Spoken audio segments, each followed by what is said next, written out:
बिस्मिल्लाहिर्रहमानिर्रहीम। अस्सलाम वालेकुम students. Lecture number 24 chapter number 3 agriculture IS 41 लिख लीजिए। IS 41 क्योंकि जिन्हें मैं कहता हूँ वो कभी भी नहीं लिखते फ्रंट पे। जी भाई, बायोलॉजिकल एसिड। अब कौन सी ईद आएगी? बड़ी ईद आएगी, ठीक है। तो बड़ी ईद पे बड़े जानवर और कुछ छोटे भी, अपनी क्लास में भी माशाल्लाह बड़े भी मौजूद हैं और छोटे भी मौजूद हैं, ठीक है। ये स्टैंडर्ड सबसे बाद में आया, सबसे पहले स्टैंडर्ड आया था IS 16। कौन सा? IS 16 किस पे था? PPE पर, नॉन करंट एसिड। फिर आया IS 38 किस पे था? नॉन करंट एसिड लेकिन इंटेंजिबल। फिर आया IS 40 किस पे था? नॉन करंट एसिड लेकिन इन्वेस्टमेंट प्रॉपर्टी। फिर मेरे दोस्तों पूरी दुनिया में डेयरी फार्म्स वगैरह जो हैं इनका बिजनेस ग्रो करना शुरू हो गया और पहला मुल्क नीदरलैंड था जहां इस पर्टिकुलर इंडस्ट्री ने बहुत ज़्यादा पॉपुलैरिटी ली, ग्रोथ ली। उसे देख के ऑस्ट्रेलिया भी इसी साइड पे चला गया, फिर न्यूजीलैंड भी इसी साइड पे चला गया। आज पाकिस्तान में किसी को कहा जाए मेरे पास ऑस्ट्रेलियन काऊ है तो वो कहेगा यार कमाल हो गया यार, तेरे से अमीर आदमी तो दुनिया में कोई भी नहीं है। इतनी हमारी कीमत नहीं है जितनी ऑस्ट्रेलियन काऊ की कीमत है, ठीक है। हो ओरिजिनल, हो ओरिजिनल। फिर लोगों को ज़रूरत पेश आई क्योंकि बिजनेसेस बढ़ गए कि यार इन एसिड्स पर भी, इस लाइव स्टॉक पर भी क्या होना चाहिए? स्टैंडर्ड होना चाहिए। फिर कौन सा स्टैंडर्ड आया? IS 41 किस पे है? Biological acid. एक तो ये बात याद रखनी है, बायोलॉजिकल एसिड जो होते हैं वो होते नॉन करंट एसिड्स हैं, होते नॉन करंट एसिड्स हैं। अच्छा, इसमें दो कैटेगरीज हैं, या लिविंग एनिमल होगा या लिविंग प्लांट होगा, या लिविंग एनिमल होगा या लिविंग प्लांट होगा। प्लांट की एग्जांपल मैं नहीं लेकर आऊँगा, मेरी क्लास में बैठी भी नहीं है। तो मेरी क्लास में कौन बैठे हुए हैं? लिविंग एनिमल्स, ठीक है। तो इंशाल्लाह इस पर बात करेंगे, बड़ी लगती थी मुझे, तो इंशाल्लाह इस टॉपिक में मैं सारी कसरें पूरी करूँगा। IS 41 agriculture covers the following agricultural activities. अभी इसे छोड़ देते हैं, आगे चलते हैं और इसमें मैं आपको दिखाता हूँ कि स्टोरी बनेगी क्या। ये क्या जी? भेड़ क्या है? ठीक है। मिलती इससे क्या है? वूल मिलती है, ठीक है। वूल मिलती है, वूल से आगे कहानियां बनेंगी लेकिन ये मेरा अभी पॉइंट ऑफ डिस्कशन नहीं है। -40 चल रहा हो कनाडा में तो वूल की जैकेट्स पहनते हैं, घोड़े की खाल की जैकेट्स बनी हुई होती हैं, बड़ी महंगी रशिया में बिकती हैं, लाखों की बिकती है, लेकिन वो एग्रीकल्चर प्रोड्यूस नहीं है। एक है बायोलॉजिकल एसिड और एक है उससे मिलने वाला एग्रीकल्चर प्रोड्यूस। ये क्या है? Trees in a timber plantation. Timber mean लकड़ी, टिम्बर मीन इसलिए कहते हैं टिम्बर मार्केट गया था। कहाँ गया था? लकड़ी की मार्केट गया था। ये क्या है? क्या मिलेगा? मिल्क मिलेगा। तो यहाँ इंशाल्लाह कुछ बच्चे गवाले बन जाएंगे, कुछ किसाई बन जाएंगे, किसाइयों से किसाइयों का काम लेंगे और गवालों से गवालों का काम लेंगे। टॉपिक है मज़ेदार, बाकी चीज़ों को छोड़ देते हैं। लिखें जी, biological acids are, biological acids are non current acids. Biological acids are, बोलें जी, non current acid. Biological acids are non current acids. या लिविंग एनिमल होंगे या फिर लिविंग प्लांट होंगे, या लिविंग एलिमेंट होंगे या लिविंग प्लांट होंगे। थोड़ा साइड पे हो जाएं, सारे खिड़की वाली सीट ले लेंगे तो बाद में हो सकता है आ जाए, बस से पहुंच जाएं बच्चों की साथ हो जाए। मेरे बच्चों शाबाश शाबाश, भाईजान जाग जाएं, फैजान जाग रहे हैं आप? अच्छा, सोते हुए मैं ये कहना मैं जाग रहा हूँ कितना बड़ा झूठ है यार, हैं? फिर भी लोग करते हैं। चलें, biological acid, living animal, living plant. किस में पाना चाहेंगे आप अपने आप को? अच्छा जी, शीप, काउ और दूसरी तरफ प्लांट एंड ट्रीज, ठीक है। Group of biological acids, group of biological acids, ये क्या? What do mean by aggregation? FAR1 याद करें। एग्रीगेशन, सेग्रीगेशन, सारे जानवर इकट्ठे होकर कहीं ईद के सेकंड दिन सैर करने जा रहे हो तो क्या कहेंगे? क्या कहेंगे? रेवड़ जा रहा है। क्या कहेंगे? रेवड़ जा रहा है। किसका? बकरों का, कट्टों का, मुर्गियों का। इसका मतलब तो बच्चियों पे लगाना चाह रहा है, इंसान का बात। कहते हैं मुर्गों पे जा रहा है। मुर्गों का रेवड़ नहीं होता, मुर्गों का रेवड़। बैठ जाए सर, माशाल्लाह आपकी एग्जांपल भी फिट बैठेगी। आज बड़ा प्यारा टॉपिक चल रहा है, aggregation of similar living animal, heard of cows. Motorway पे तो कम ही आती है, लेकिन GT रोड पे कभी आपको बहुत जल्दी हो घर पहुंचने की, चांद रात हो और 100 गाँव का रेवड़ निकाल आए तो माशाल्लाह GT रोड ब्लॉक हो जाएगा। तो हम क्या कहेंगे? हमारी दोस्तें आ रही हैं, फ्रेंड्स जा रही हैं हमारी, ठीक है। दूसरी तरफ आ जाओ, aggregation of similar living plants, इसको आप क्या कहेंगे? बाग कह देंगे, ऑर्चर्ड ऑफ, जी भाई, फ्रूट ट्रीज। तो उधर बागात आ गए और इधर रेवड़ आ गए। बागात की बात करूंगा बाद में, अभी किसकी बात करूंगा? अभी रेवड़ की बात करेंगे। रेवड़ी नहीं है चकवाल की। परसों मैं आ रहा था तो वहाँ पे चकवाल लिखा हुआ आ रहा था मोटरवे पे, मैंने कहा रेवड़ी मशहूर है। तो ये रेवड़ किसका है? काउस का, group of animals, group of animals. अब जरा ध्यान से मेरी बात सुनना, जो बो के वही काटोगे। हार्वेस्टिंग का मतलब फसल काटना। अभी गंदम कटेगी, ठीक है, लेकिन मैंने कहा अभी मैं प्लांट्स पे तो जा ही नहीं रहा, अभी मैं किस पे हूँ? एनिमल्स पे हूँ। अगर एनिमल्स पे हूँ तो हम मुसलमानों के लिए कुछ जानवरों का दूध हलाल है, ठीक है। कोशिश करेंगे ऐसी ही एनिमल्स अपनी एग्जाम्पल में लेके आए। वैसे वर्ल्ड वाइड तो अल्लाह माफ़ करे, जो हराम जानवर हैं उनका दूध भी लोग पीते हैं, ठीक है। अब जब कभी मेरे सामने काऊ होगी तो हो सकता है मिल्किंग करके उससे क्या लूँ? मिल्क लूँ और फिर उस मिल्क को मार्केट में बेचूँ, ठीक है। दूसरा तरीका क्या होगा? हो सकता है मिल्किंग करूं, बाद में उस मिल्क को यूज ना करूं, उससे आगे किसी और प्रोडक्ट को बनाऊं। जैसे चीज़ बना लेते हैं, बटर बना लेते हैं, क्रीम बना लेते हैं। ये सारी चीज़ें किससे बनती है? मिल्क से ही बनती है। अच्छा, ये भी हो सकता है कि गाय दूध देना छोड़ दे, फिर हजरत जी क्या करेंगे? गाय को पकड़ेंगे और अल्लाह अकबर पढ़ देंगे। फिर क्या बनेगा? उसका गोश्त बनेगा और फिर उस गोश्त को मार्केट में सेल देंगे। तो कभी आप जानवर को रख के उससे मिल्किंग कर सकते हैं और कभी उस जानवर को ज़िबा करके उससे मीट ले सकते हैं। मिल्क लिया तो वो भी हार्वेस्टिंग की, और अगर उससे आपने गोश्त बना लिया तो वो भी आपने क्या की? हार्वेस्टिंग की। तो हार्वेस्टिंग क्या है? सुनिएगा, detachment of produce from a biological acid. अच्छा, किसी का बाग हो, किसी का कोई छोटा मोटा बाग हो, बड़ा बाग हो, नहीं, चलें अज्यूम कर लेते हैं मैंगो आने हैं ना, आम आने हैं ना, हमारे आम के बागात हैं, आम के बागात हैं। अब आम का दरख्त होगा तो उसमें से क्या तोड़ेंगे? आम तोड़ेंगे। तो क्या कर रहा हूँ? डिटैच कर रहा हूँ। क्या डिटैच कर रहा हूँ? आम डिटैच कर रहा हूँ। कहाँ से? आम के दरख्त से।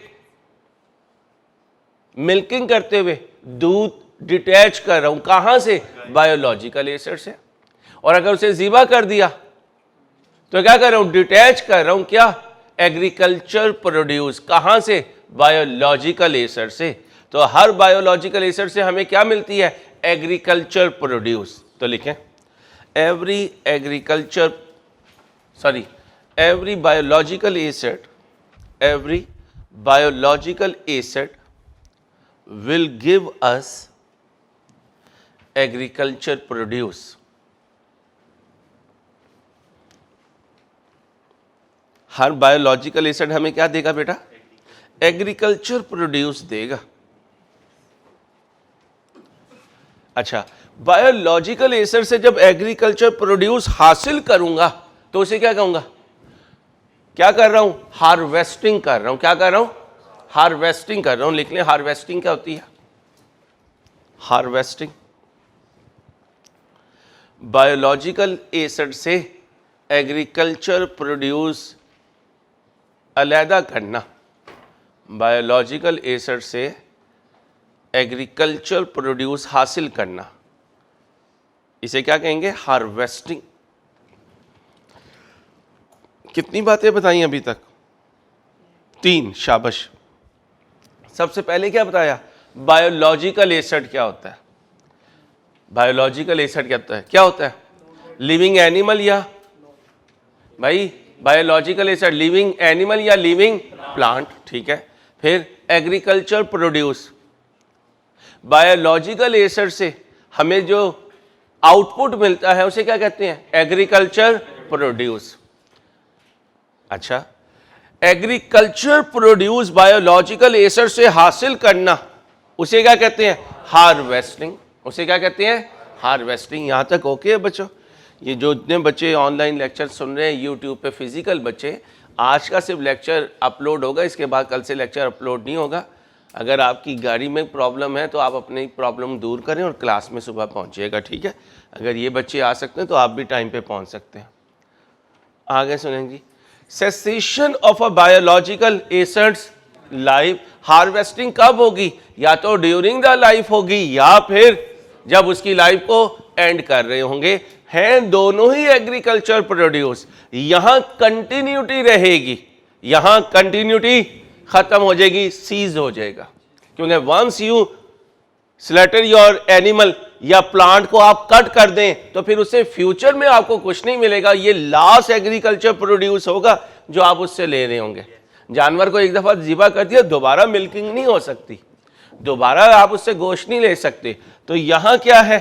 डिटैच कर रहे हैं और अभी बायोलॉजिकल एसिड अपनी जिंदगी में मौजूद है। वो एनिमल भी हो सकता है, वो प्लांट भी हो सकता है। हाँ, एनिमल को ज़िबा कर दिया, प्लांट को काट दिया, तो आपको उससे एग्रीकल्चर प्रोड्यूस तो मिलेगा, लेकिन उस वक्त बायोलॉजिकल एसिड की लाइफ क्या हो जाएगी? सीज हो जाएगी, ठीक है। इसलिए गांव वाले बच्चे जानते हैं, जब गाय दूध देना छोड़ देती है तो फिर वालिद साहब उसे किसी किसाई के हाथों क्या कर देते हैं?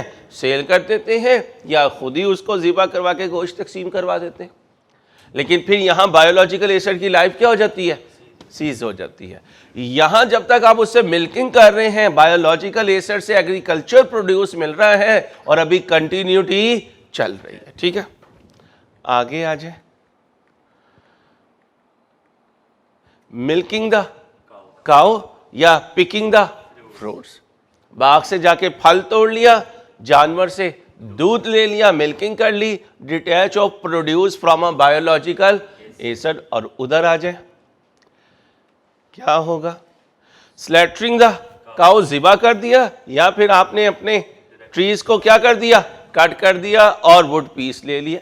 वो बाद में अलग बात है कि इसकी ट्रीटमेंट क्या करनी है। तो यहाँ लाइफ कंटिन्यू रहेगी, यहाँ लाइफ सीज हो जाएगी। बायोलॉजिकल एसिड अपने लाइफ को सीज करवाते हुए भी हमें क्या देके जाएगा? Agriculture produce. और अगर उसकी लाइफ चल रही है तो हम उससे क्या ले सकते हैं? Agriculture produce. आगे चलें भाई,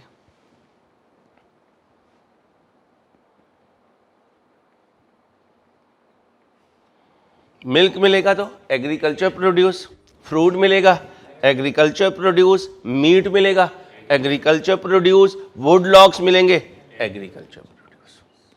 यहां तक कुछ पूछना तो पूछना। जाग रहे हैं? मेरे ख्याल में बॉयज से अप डाउन करवा लो, हैं? क्योंकि एक आंख खुली है और एक आंख बंद है, और उस खुली आंख को कह रहे हैं तू जागती रही काइंडली, क्योंकि मैं थोड़ी देर के लिए सोने लगी हूँ। ठीक, चले भाई।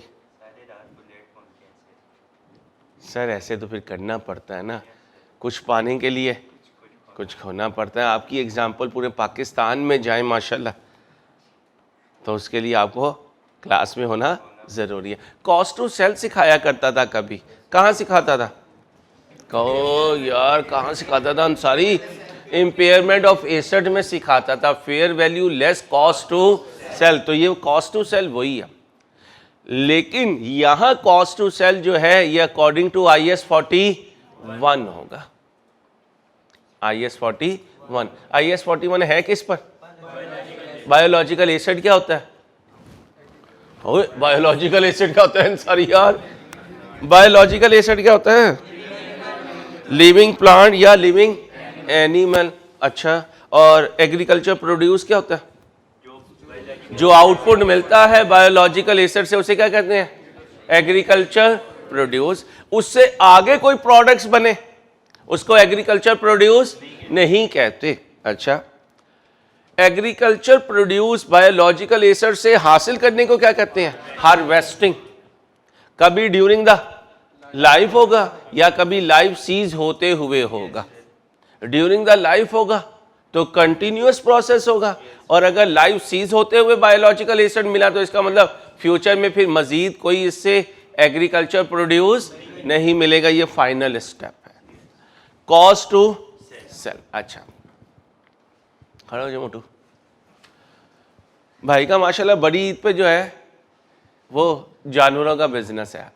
अब इन्होंने छोटी ईद पे जितनी ईदी हुई है सारी किस पे लगा दी है? इन्वेस्ट कर दी है। क्या खरीद लिया? जानवर खरीद लिया। बड़ी ईद पे क्या बेचेंगे? जानवर बेचेंगे। खड़े हो जाए भाई जान, खड़े हो जाए सर, माशाल्लाह। जी जी, नहीं आप बेचेंगे नहीं। इनके पास भी बड़ी ईदी माशाल्लाह जो है काफ़ी इकट्ठी हुई है माशाल्लाह।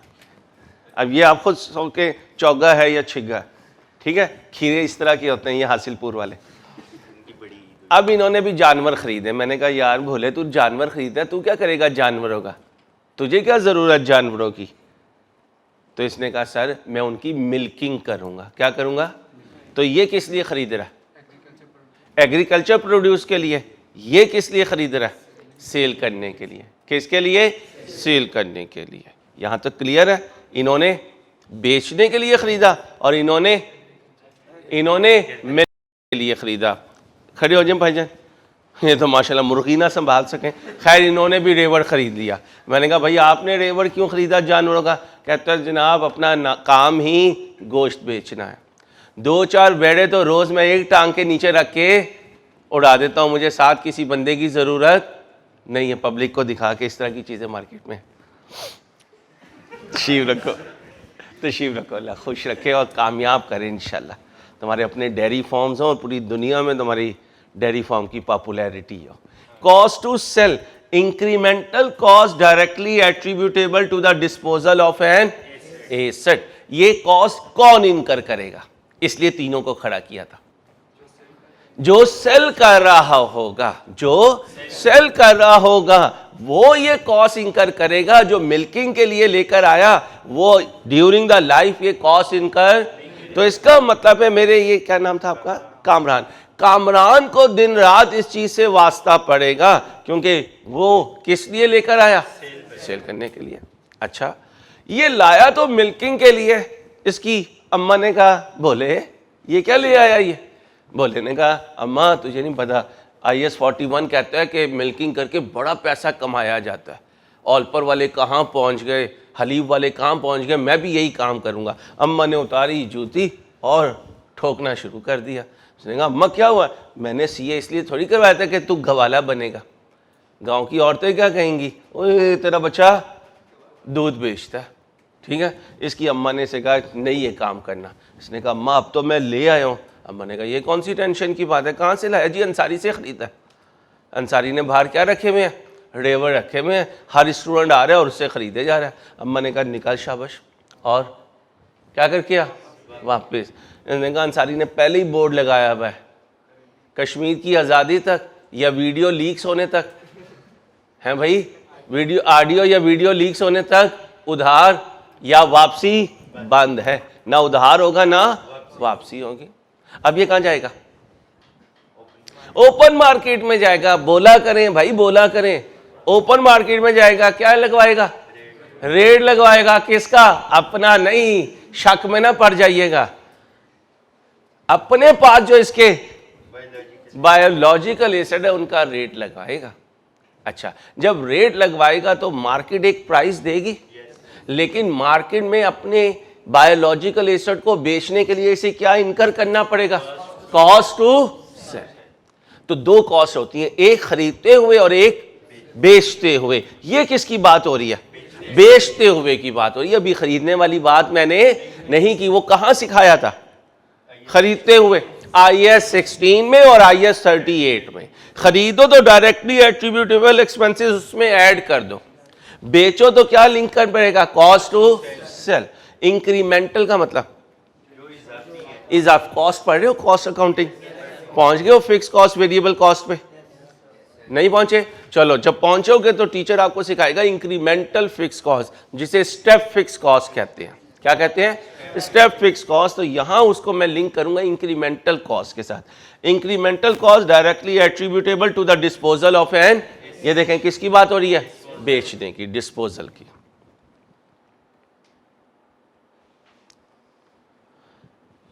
क्या क्या इंक्लूड करोगे?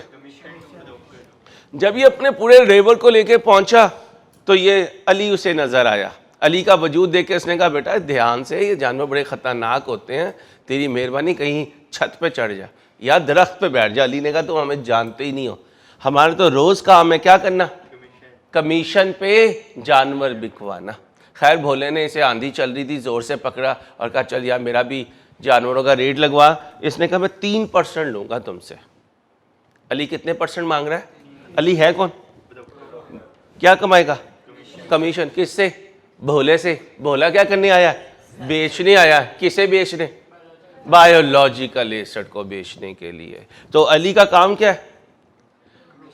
कमीशन पे डील करवाना। कमीशन पे अभी बड़ी ईद आएगी, हम व्यापारी से बात कर रहे होंगे, दरमियान में एक साहब आ जाएंगे, हम समझेंगे ये व्यापारियों की तरफ से है, व्यापारी समझेगा ये आपकी तरफ से है। एंड में सौदा होके वो क्या कहेगा? लो जी मेरी कमीशन तो मैंने रेट गिरवाया है। तो वो कौन होगा?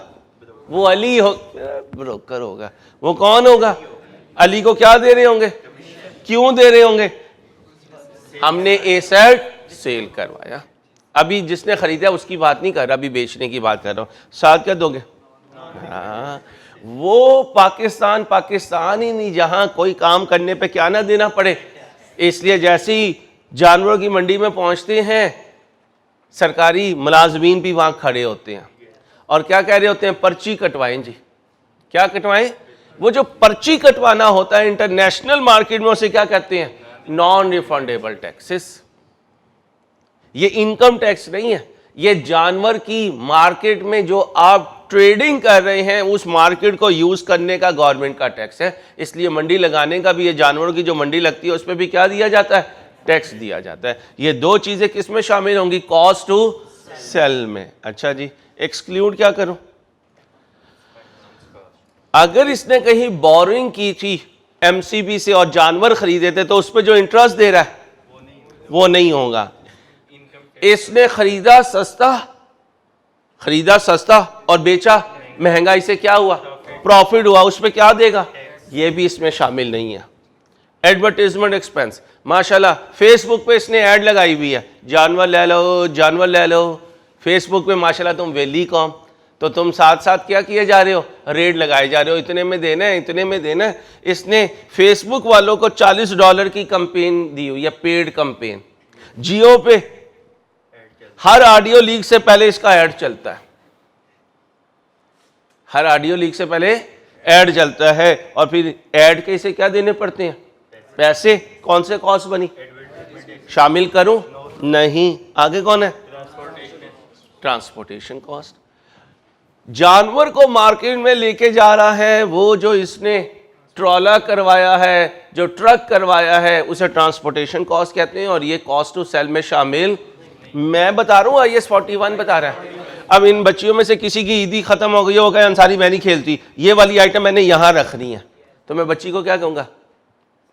बच्ची जिद ना कर, तेरी मेहरबानी इस आइटम को यहीं रहने दे।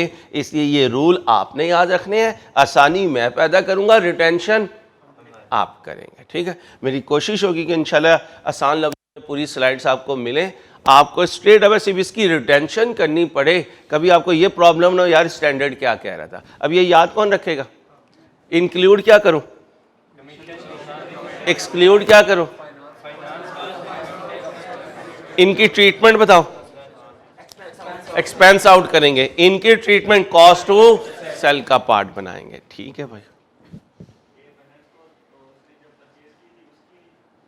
जी, जब हमने उसे खरीदा था उस वक्त जो फाइनेंसिंग कॉस्ट हम इनकर कर रहे हैं वो चीज है बेटा। Biological transformation, what do mean by transformation? Change. एक चिकन आके रखा जाता है ईद की छुट्टियों में और हर आधे घंटे के बाद उसकी शक्ल डिश आउट होते हुए चेंज हो चुकी होती है, तो इसका मतलब क्या हो रही है? ट्रांसफॉर्मेशन हो रही है। बायोलॉजिकल ट्रांसफॉर्मेशन क्या है? बायोलॉजिकल एसिड से एग्रीकल्चर प्रोड्यूस बनाने की मैनेजमेंट, और इसमें क्या लगते हैं? स्टेप्स होते हैं। कुछ क्या होते हैं? ऑटोमेटिक होते हैं बाय नेचर। किसी का आम का बाग हो तो क्या होगा? अगले साल उस बाग में आम ही आएंगे, अमरूद नहीं आएंगे, सेब नहीं लगेगा, सेब नहीं लगेगा। लेकिन हम इस वक्त वो ट्रांसफॉर्मेशन की बात करेंगे जिसके लिए बिजनेस की मैनेजमेंट क्या करेगी? एफर्ट करेगी, और उसकी एफर्ट से क्या बनेगा? एग्रीकल्चर प्रोड्यूस बनेगा। क्या बनेगा? एग्रीकल्चर प्रोड्यूस बनेगा। तो क्या है बायोलॉजिकल ट्रांसफॉर्मेशन? इसे अभी डिटेल में डिस्कस नहीं करूंगा, अब इसे मैं बताने लगा कि क्या क्या हो सकता है, क्योंकि यहां से मैंने एक कॉन्सेप्ट लेना है। Biological transformation comprises the process of growth. या तो बायोलॉजिकल एसिड्स में क्या हो रही हो? ग्रोथ हो रही हो, या डीजनरेशन हो रही हो, या प्रोडक्शन हो रही हो, या प्रोक्रिएशन हो रही हो। चारों नाम याद रखना, एमसीक्यू आ सकता है। बायोलॉजिकल एसिड में ग्रोथ हो रही हो, डीजनरेशन हो रही हो, प्रोडक्शन हो रही हो, या प्रोक्रिएशन। ग्रोथ का मतलब क्या होगा? सुन लीजिएगा। या बायोलॉजिकल एसिड की क्वांटिटी इंक्रीज हो जाए या क्वालिटी इंक्रीज हो जाए। एग्जाम्पल, लैम्प्स किस में कन्वर्ट हो गए? शेप में, यानी क्या कहते हैं उसे? नहीं यार, भेड़ का बच्चा, भेड़ का बच्चा है ना, जवान हुआ तो क्या बन गया? भेड़ बन गया। क्या हुआ? प्लांट था, पौधा था, बड़ा हुआ तो क्या बन गया? तो हम क्या कहेंगे? क्या हो रही है? ग्रोथ हो रही है। आप इसके बचपन की कभी फेसबुक पर तस्वीर देखें, आप कहेंगे नजर नहीं आ रहा है, और आज माशाल्लाह क्या हो चुकी है? ग्रोथ हो चुकी है भाईजान की। ठीक है, अब तो माशाल्लाह अगर वजन के एक दूसरी तरफ रख दें, वो कहते हैं जनाब आउट ऑफ रेंज, वापस लाओ अंसारी साहब। डीजनरेशन का मतलब क्वांटिटी कम हो जाए या क्वालिटी कम हो जाए। ये कैसे होगा? जानवर बूढ़ा हो गया, गांव वाले बच्चे जानते हैं गाय अगर बूढ़ी हो जाए तो दूध देना कम कर देती है, या खुदा ना खासा डेथ हो जाए, या फिर कट डाउन कर दिया जाए, या ज़िबा कर दिया जाए, या प्लांट्स को काट दिया जाए। इसे क्या कहेंगे? डीजनरेशन। अब ग्रोथ की एग्जांपल्स में क्या है? लैम्प्स कन्वर्ट हो जाए शेप में, यानी जवान हो जाए, बड़ा हो जाए। अब वो बायोलॉजिकल एसिड अगर एनिमल है तो एनिमल की शक्ल में उसकी ग्रोथ हो रही होगी, और अगर वो लिविंग प्लांट है तो फिर प्लांट से क्या बन रहा होगा? ट्री बन रहा होगा। यहां क्या है? या ओल्ड एज हो जाए, या डेथ हो जाए, या उसे कट डाउन हो जाए। प्रोडक्शन में क्या आएगा? सुन लीजिए, या मिल्क मिल रहा होगा या वूल मिल रही होगी। वूल से जो जैकेट्स बनती हैं वो एग्रीकल्चर प्रोड्यूस नहीं है, वो एग्रीकल्चर प्रोड्यूस नहीं है। ये आगे चल के डिस्कशन होगी हमारी इंशाल्लाह। देखो भाई, जैसे इंसानों की नस्ल आगे चलती है ऐसे ही जानवरों की नस्ल भी आगे चलती है। अब अगर रेवर में कहीं कोई न्यू बेबी जो है वो बॉर्न हो गया तो ये क्या कहलाएगा? प्रोक्रिएशन। और समटाइम कुछ प्लांट्स ऐसे होते हैं, पौधे ऐसे होते हैं जो पौधा तर पौधा बनता चला जाता है, प्लांट से प्लांट बनता चला जाता है, तो हम कहेंगे क्या हो गया? न्यू प्लांट हो गया। ये एग्जाम्पल लेना हमारे लिए जरा रेयर होगा। क्यों? क्योंकि हम एक्सपर्ट किसके हैं? नंबर्स के हैं। तो कहो फिर ये क्यों कर रहे हो? क्योंकि ये रियल लाइफ में नजर आ रहे होते हैं। प्लांट से प्लांट बन रहे हैं, ये टेक्निकल लोग ही बता सकेंगे जनाब फला फला प्लांट होता है जो आगे इस तरह प्लांट्स जनरेट करता रहता है।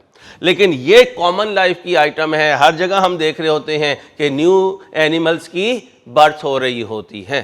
तो कभी इसकी बर्थडे सेलिब्रेट हो रही होगी, कभी इसके रेवड़ में से किसी गाय या किसी भैंस की बर्थडे सेलिब्रेट हो रही होगी, ठीक है। तो न्यू एनिमल आ गया। कितनी है भाई ट्रांसफॉर्मेशन में?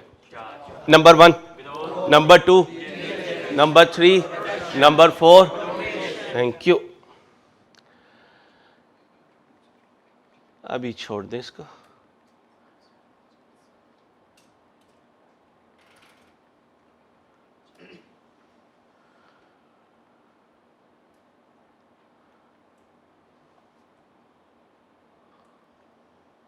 ओए छुट्टी हो गई, चले? नहीं सर, आप जाग रहे हैं? बच्चों जाग जाओ, जाग जाओ। अब बहुत ऐश हो गई, अब 2 महीने खूब पढ़ाई करें। लेकिन जुल्म ये है कि मंडे ट्यूसडे फिर आपकी ऑफ आ जाएगी। कब आ रहा है रिजल्ट? ना पूछें, मेरे पूछने से तो आएगा, वैसे अगर मैं नहीं पूछूंगा तो नहीं आएगा।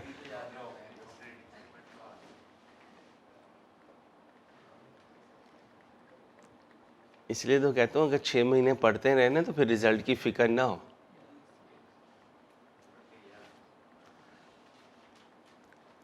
दुआ करो कोई बड़ी ऑडियो या वीडियो लीक हो जाए और रिजल्ट ही लेट हो जाए। है कोई चांस? नहीं? लो भाई पढ़ो, ध्यान से पढ़ें, क्वेश्चन ध्यान से पढ़ें भाई।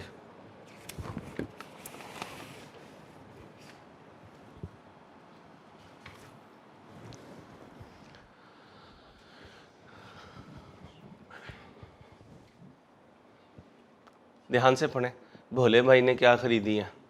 अच्छा ये मुझे पता है कि बकरियों पे जो बाल होते हैं उसको हम वूल नहीं कह रहे होते, ठीक है, ये मुझे पता है, इतना मुझे पता है। कभी आप कहीं यार अंसारी बकरी पे वूल, ये क्या कर रहा है? तो यार तो ज़रा ध्यान से। एक तो जो क्लाइंट है हमारा उसका नाम क्या है? भोला है। भोले ने क्या खरीदी है? 4 बकरियां खरीदी हैं। हर बकरी की उम्र कितनी है? 5 साल है। बकरी की उम्र कितनी है? 5 साल। अब ये आपने नहीं पूछना यार इसने बकरियां ही क्यों खरीदी हैं, खुद माशाल्लाह हैं और ख़रीद क्या रहा है?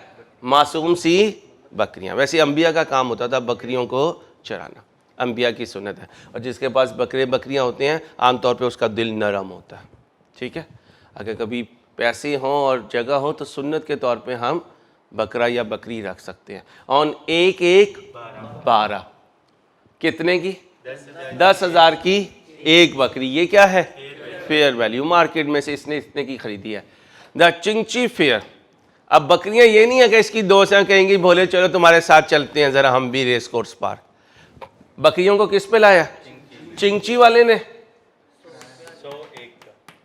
फॉर ईच बकरी कितना किराया लिया?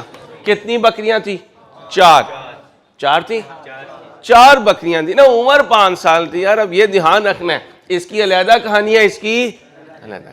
अब चिंची पे 4 बकरियां और एक, समझ जाओ बस, फिलिंग द ब्लैंक है। 4 बकरियां और एक, ठीक है। अब किराया कितना लिया? बकरी का वजन कम था उसका तो 100 रुपये लिया। जो बाकी बैठे हुए चिंची पे उनके किराए का भी हमें नहीं पता, वो हमारे सिलेबस में भी नहीं है। आज ए भोला सेल्स देम टुडे। भोला लेकर गया बकरियां, इसकी घरवाली इसके पीछे पड़ गई। ये तुम क्या ले आए हो? उसने कहा बकरियां लाए हो। उसने कहा इन्हें लेके जाओ, मुझे इन पे शक है, पता चले मैं ही घर से निकाल रही हूँ। उसने कहा चल अगर तुम कहती हो तो मैं चला जाता हूँ। कहाँ गया? मार्केट। मार्केट में कौन मिला इसे? उमैर मिला। उमैर का काम क्या? कमीशन पे डील करना। उसने पूछा भोले क्या करने आया? उसने कहा यार लेके गया था 4 बकरियां, घरवाली नहीं मानी। वो कहती है पहले तेरे लिए मैं रोटियां बनाऊँ, अब मैं इन्हें भी पालूँ, तो मैं इन्हें बेचने आया हूँ। मैंने कहा मेरा तो काम ही है। कितने % लेगा? कॉस्ट टू सेल में आएगा? आएगा, ठीक है। On sales value. अगर क्वेश्चन साइलेंट होता फिर भी sales value and non refundable taxes 2.5% of sales, तो 5% किसे जाएगा? उमैर को। 2.5% किसे जाएगा? गवर्नमेंट को। टोटल भोले की जेब से कितना जाएगा? 7.5%। ये 7.5% क्या है? Cost to sell. Cost to sell. यहां तक ओके? ठीक है। आगे कब खरीदा था इसने? 1/1/12 को। 30/6/12 कितने दिन गुजर गए? 6 महीने। आ न्यू बकरा, एडिशनल बायोलॉजिकल एसिड। किसी एक बकरी को क्या दिया अल्लाह पाक ने? न्यूली बॉर्न बेबी दिया। मेल है इसलिए क्या बन गया? बकरा बन गया। Was born having fair value of 400। जैसे न्यू बॉर्न बेबी की बर्थ हुई, भोले ने कहा यार मैं हूं चार्टर्ड अकाउंटेंट। इसने उस छोटे से बकरे से पूछा, हाँ बकरे कैसी हो? उसने कहा यार हो तो तुम चार्टर्ड अकाउंटेंट ही ना, अभी मैं दुनिया में आया हूं, मुझे जरा देखने तो दो दुनिया कैसी है। इसने कहा नहीं ये बाद में देखेंगे, पहले मैं तुझे लेकर जाऊंगा कहां? मार्केट, और लगाऊंगा तेरा रेट। अब ये बकरे को गोद में ही लेकर चला गया। छोटा सा तो बकरा था न्यूली बॉर्न। इसने उमैर को कहा उमैर कितने का बिक जाएगा? बकरे ने कहा मैं खुद बता देता हूं, मैं कितने का बिकूंगा जालिमो? 400 का बिकूंगा। अच्छा, लेकिन उमैर कमीशन खोर है। क्या कहता है? बोले 400 का बिकेगा लेकिन 100 मैं लूंगा। अब बताओ जी जरा, फेयर वैल्यू कितनी है न्यू बकरे की? 400, और कॉस्ट टू सेल कितनी है? 100। याद रखना ये जो new biological asset by birth आता है, इसकी कोई कॉस्ट नहीं होती, ये कुदरत का करिश्मा होता है। अब ये नहीं कहना उस बकरी ने चारा खाया होगा, उस बकरी को इसने चने की दाल खिलाई होगी, वो खर्चे हुए होंगे, लेकिन इसकी बर्थ से रिलेटेड उसको कंसीडर ओके हो गया। तो कह सकता हूं कुदरत ने तोहफा दिया। गेन है लॉस है? गेन है। तो न्यू बायोलॉजिकल एसेट जब कभी मिलेगा ये क्या हुआ करेगा? गेन हुआ करेगा। लिखें, जब कभी न्यू बायोलॉजिकल एनिमल या प्लांट मिलेगा वो गेन होगा। जब कभी न्यू बायोलॉजिकल एनिमल या प्लांट मिलेगा वो गेन होगा, वो गेन होगा।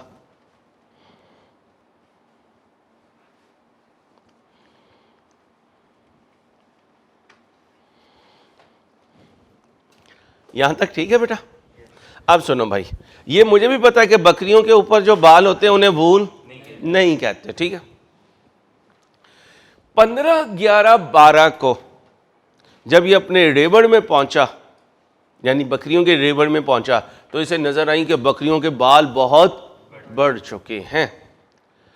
एक इसने ट्रिमर रखा हुआ है, अक्सर बॉयज रखते हैं खत वगैरह करने के लिए। इसने कहा यार अब कौन इन्हें लेके जाए सैलून, डिप्लेक्स कौन लेके जाए। इसने बकरियों का कहा आ जाओ भाई बकरियों। इसने बकरियों को बिठाया, गोद में बिठाया, और अपना ही जो ट्रिमर था खत बनाने वाला, उसी से उनके बाल उतारने शुरू कर दिया। थोड़ी ही देर के बाद बकरी बिल्कुल नीट एंड क्लीन हो गई और सारे बाल उसके नीचे गिर गए। उसे मैं क्या कहूंगा? 15/11/12 को wool agriculture produce was harvested from मां बकरी which had a fair value of ₹200 with cost to sell. ये 200 किसकी फेयर वैल्यू है? वूल की। और वूल को बेचने में आज कितने पैसे लगेंगे? तो अगर मैं कहूं वूल से नेट कितना आ सकता है? 200 - 20 180 आ गया। यहां तक कुछ पूछना नहीं? यहां क्या है? New biological acid. इसे पीछे मैंने 4 कैटेगरी में से कहां डाला था? प्रोक्रिएशन में। और इसे कहां डाला था? जाके देखें स्लाइड्स है, पीडीएफ दिया हुआ है, देखें कहां डाला था जी? प्रोडक्शन में। तो इसका मतलब पहली आइटम कहां आई है? प्रोक्रिएशन, और दूसरा कहां गया है? प्रोडक्शन में। कह सकता हूं एग्रीकल्चरल ट्रांसफॉर्मेशन हो रही है, जिसे बायोलॉजिकल ट्रांसफॉर्मेशन कहते हैं। उसमें कितनी चीजें थी? या ग्रोथ, डिजनरेशन, प्रोडक्शन, प्रोक्रिएशन। कितने नजर आए हैं ट्रांसफॉर्मेशन में? 2, एक प्रोक्रिएशन और दूसरा प्रोडक्शन। आगे चलें। जब इसने 1/1/12 को बकरी ली तो उसकी उम्र कितनी थी? 5 साल। क्वेश्चन साइलेंट हो तो ईयर एंड 31/12।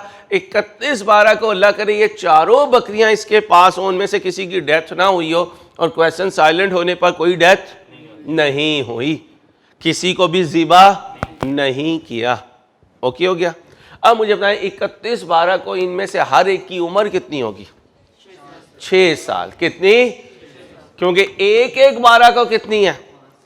5 साल। तो 31/12 को 6 साल। तो फिर 31/12 को कह सकता हूं भोले की उम्र में भी 1 साल का इजाफा हुआ, और जितने उसके पास बायोलॉजिकल एसिड है उनकी उम्र में भी 1 साल। अब सुनना, न्यू बॉर्न कब आया? 1/7/12 को। तो 31/12 को उसकी उम्र 6 महीने होगी। ये क्लियर है कॉन्सेप्ट? तो इसका मतलब है जब वक्त गुजरेगा तो बायोलॉजिकल एसिड की उम्र में भी इजाफा होगा, एज बढ़ेगी। अच्छा, एज एक चीज है और वेट दूसरी चीज है। क्या कहा?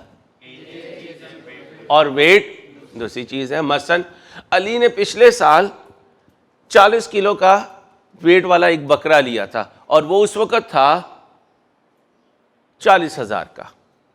आज ये बकरा लेने गया तो इसे उस वेट का बकरा नहीं मिला। पाकिस्तान में इन्फ्लेशन नहीं है, जीरो इन्फ्लेशन पिछले 75 साल से।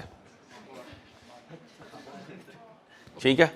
अब मुझे बताएं, अगर इसने 40,000 का बकरा लिया था, उस वक्त उसका वजन 40 किलो था और इन्फ्लेशन नहीं है, तो आज जाएगा, अगर उतने ही वेट का बकरा मिला तो कितने में मिलना चाहिए? 40 में। ठीक है, 40,000 में। लेकिन आज बकरा 40 वाला कोई भी नहीं है, सारों का वजन 50 किलो है। बताओ 40,000 में ही मिलेगा या महंगा मिलेगा? महंगा मिलेगा। इन्फ्लेशन की वजह से, वेट की वजह से। किसकी वजह से? वेट की वजह से। तो एक होता है एज और एक होता है वेट। लिखो, बायोलॉजिकल एसिड में एक चीज है एज और एक चीज है वेट। एक चीज है एज और दूसरी चीज क्या है? बोलो, वेट।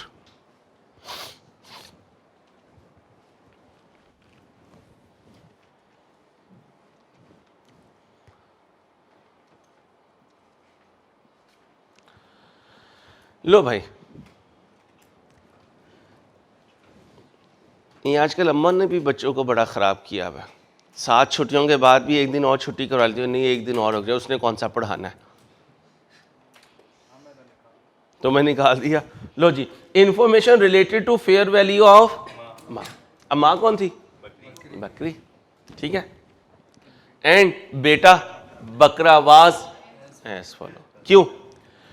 ये 1/1/12 को आई और 31/12/12 को मेरे पास है,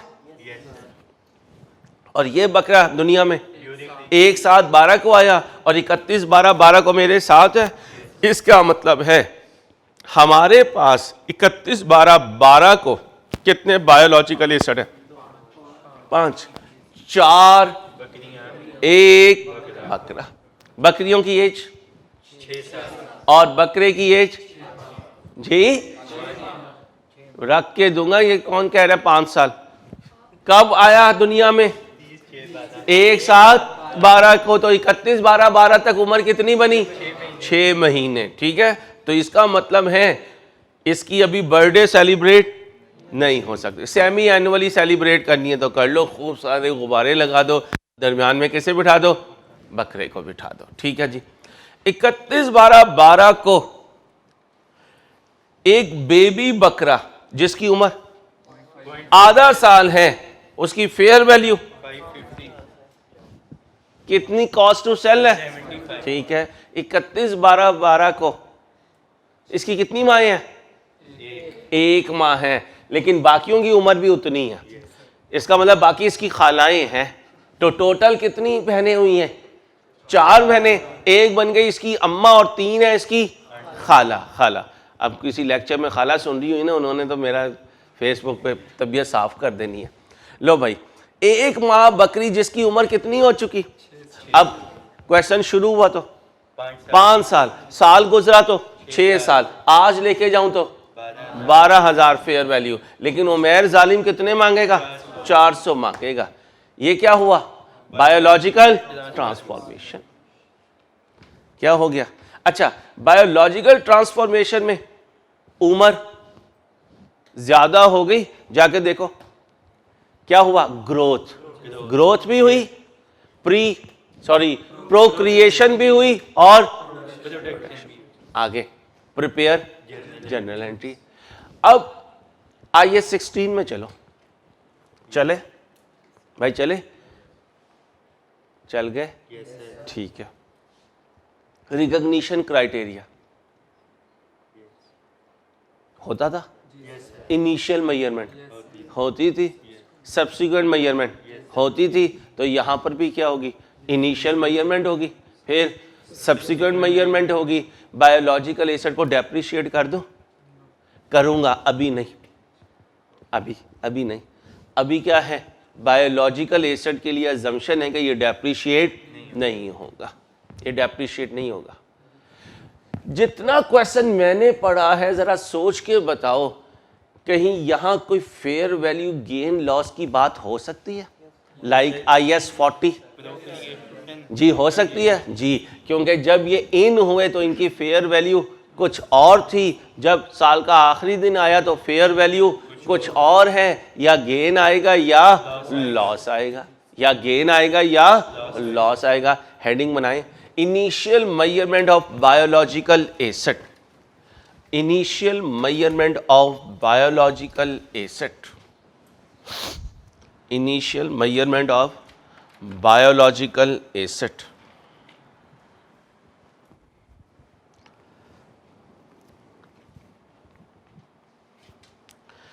तुम्हारे दिल की चाहत पे चलूं या जो IS 41 कह रहा है वो बताऊं? बता दो, किसी ने कहा हो कि यार सर मेरा ऐसे दिल चाह रहा है। अच्छा, अब ये स्टैंडर्ड सारों से ही अलहदा चीज है। IS 16 क्या कहते हैं? किस पे इनिशियली मेजर करो? कॉस्ट पे, ठीक है। IS 38 कॉस्ट पे, IS 40 कॉस्ट पे। ये कहता है नहीं, कॉस्ट पे नहीं चलना, ये कहते हैं इनिशियली मेजर करूंगा fair value less cost to sell पे। आपने कहा ये क्या कह रहा है? उसने कहा मेरी मर्जी। अब थोड़ी बहुत उन्होंने लॉजिक दी, लेकिन याद रखिएगा FR2 में लॉजिक हमारे जहन में यस करे या ना करे, जो स्टैंडर्ड बन चुका वो बन चुका। क्यों उन्होंने कहा कि fair value less cost to sell पे करो? तो उसने जवाब ये दिया कि ये लिविंग एनिमल है या लिविंग प्लांट है, और इसको आज अगर आपने देखना है कि ये कहां स्टैंड कर रहा है, तो कॉस्ट मैटर नहीं करेगी, मैटर करेगा कि आज ये कितने का सेल्स कर सकते हैं, आज कितने का सेल कर सकते हैं। लिखे initial measurement of biological acid, it will initially be measured at fair value less cost to sell, fair value less cost to sell,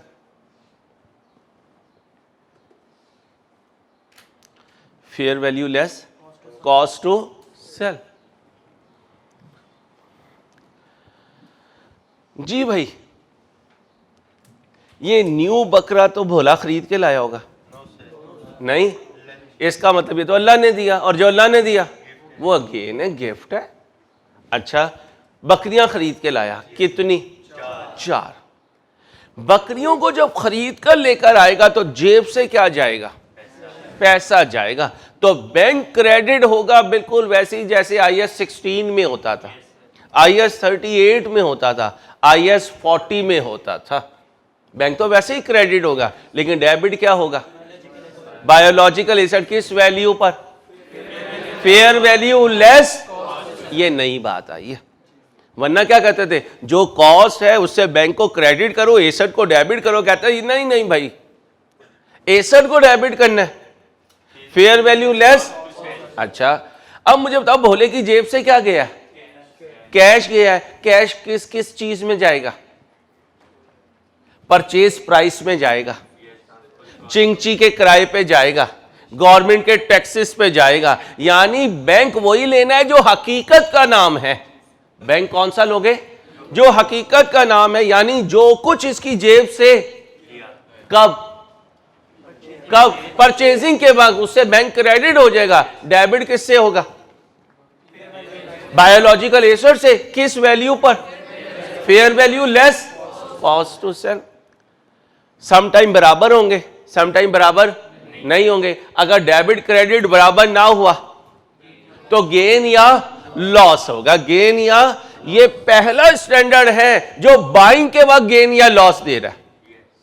क्या कहा?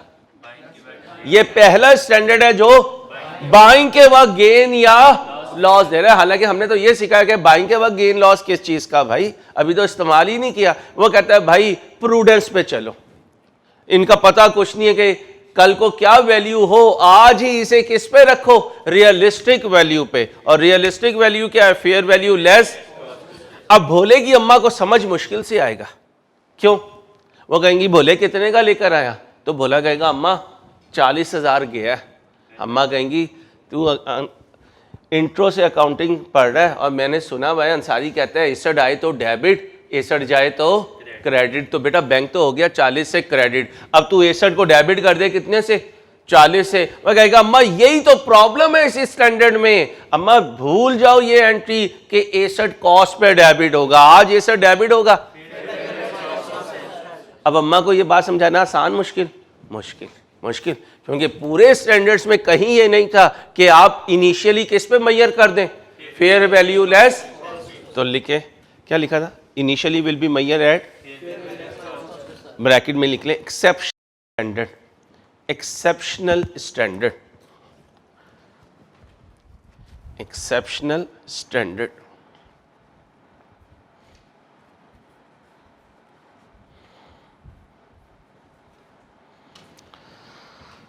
नीचे लिखे gain loss will be recorded, gain loss will be recorded at the time of purchase.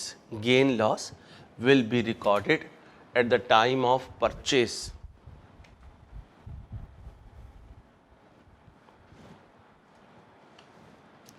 And will be transferred to P&L. And will be transferred to, इसका मतलब किसका role नहीं होगा? OCI का। किसका रोल नहीं होगा? P&L का मतलब जीपी में ऐड या जीपी से लेस होगा। तो फेयर वैल्यू मॉडल प्योर जो होता था IS 40 वाला वो इस पे लगेगा। चलो पहले मैं इनिशियली मेजर करता हूं, फिर कौन आएगा? ना मेरी जान, जब इनिशियली मेजर हो जाएगा तो एक साथ 12 को न्यू बॉर्न बेबी आएगा। उस बेबी के दुनिया में आने को रिकॉर्ड करेंगे। और अभी हम एग्री कर चुके हैं ये बेबी कौन दे रहा? अल्लाह दे रहा। तो भी ये सारा हमारा गेन होगा। इसकी कैसे रिकॉर्डिंग करते हैं ये बाद में सिखाता हूं। फिर क्या होगा? 31 12 12, 31 12 12 क्या होगा? प्रेजेंटेशन होनी है फाइनेंशियल स्टेटमेंट में। फेयर वैल्यू को कंपेयर करेंगे बुक वैल्यू से, या गेन होगा या लॉस होगा। अभी डिस्पोजल की बात ना करना, आन दो, बाद में क्या करेंगे? जान दो, अभी आन दो। इनिशियली कैसे रिकॉर्ड करना है? न्यू बॉर्न बेबी आ गया, कैसे रिकॉर्ड करना है? एग्रीकल्चर प्रोड्यूस आ गया, कैसे रिकॉर्ड करना है? ईयर एंड पर कैसे रिकॉर्ड करना है? कितनी बातें हैं इस क्वेश्चन में? 4। पहली इनिशियल मेजरमेंट, फिर जी एडिशन नहीं करना, एडिशन नहीं करना, प्रोक्रिएशन। एडिशन का मतलब तो बाय किया, तो मैं बाय नहीं कर रहा हूं। ये क्या है? न्यू बॉर्न बेबी जो है ये प्रोक्रिएशन है, क्योंकि एडिशन में मैं पैसे देकर ला रहा हूंगा। ये है एडिशन बच्चों, ये एडिशन नहीं है, क्योंकि यहां एडिशन में पैसा जाएगा, यहां प्रोक्रिएशन में पैसा नहीं जाएगा। हाँ बायोलॉजिकल एसिड आ जाएगा और वो सारे का सारा मेरा गेन होगा। उसे किस पे रिकॉर्ड करना है ये बात की कहानी है। अच्छा, जब एग्रीकल्चर प्रोड्यूस मिलेगा इसको कैसे रिकॉर्ड करना है? प्रोडक्शन को ये भी बताऊंगा। और फिर ईयर एंड पर कैसे प्रेजेंट करना है ये भी सिखाऊंगा। हेडिंग बना लें जर्नल एंट्रीज, ऐसी स्लो कर दो, जर्नल एंट्रीज।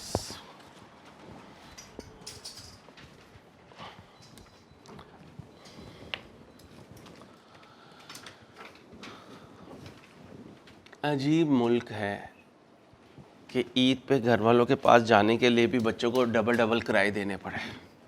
कमाल मुल्क है। रेट आ गए नीचे, रमज़ान चला गया तो रेट भी नीचे आ गए। अब हम फल खा सकते हैं इस मुल्क में। जब ये हाल होगा जुल्म का तो फिर वही होगा जो आज मुल्क में हो रहा है। ऐसे ऐसे इदारे दरमियान में रुल गए हैं जिनके लिए कभी सोचा भी नहीं था कि इन इदारों का भी स्कैंडल बना करेगा। चल उम्मीदें बहार रख भाई।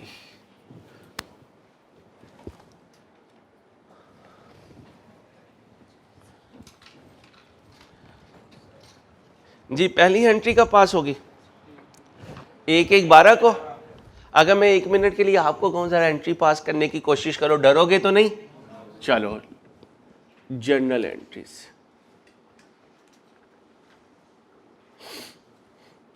Journal entries, date, description, debit, credit.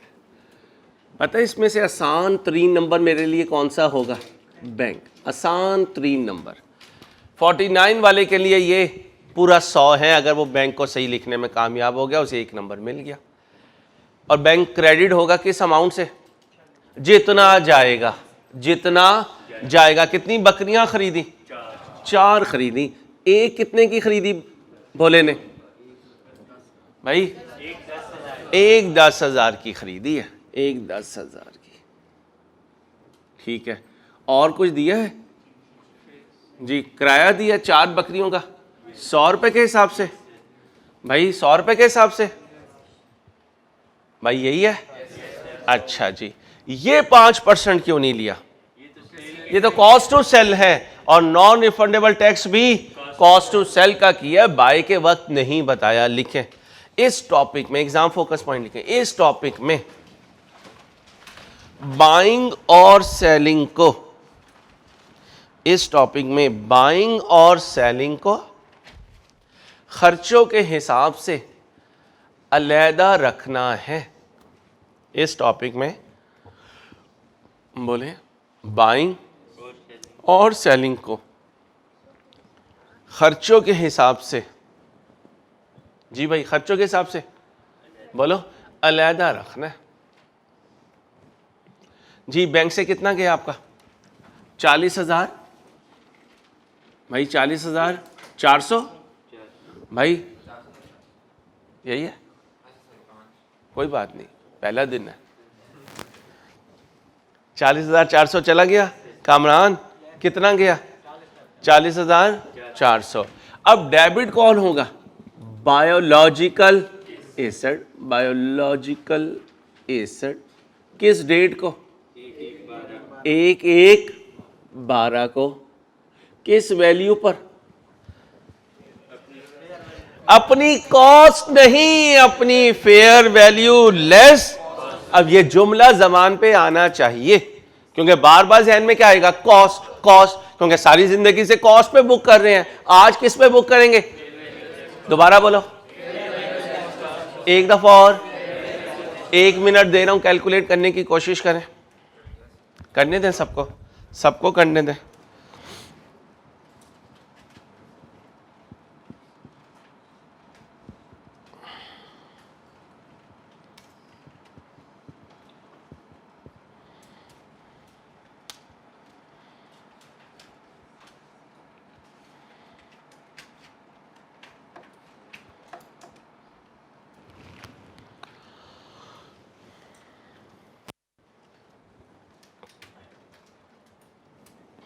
Okay चलो आए जी।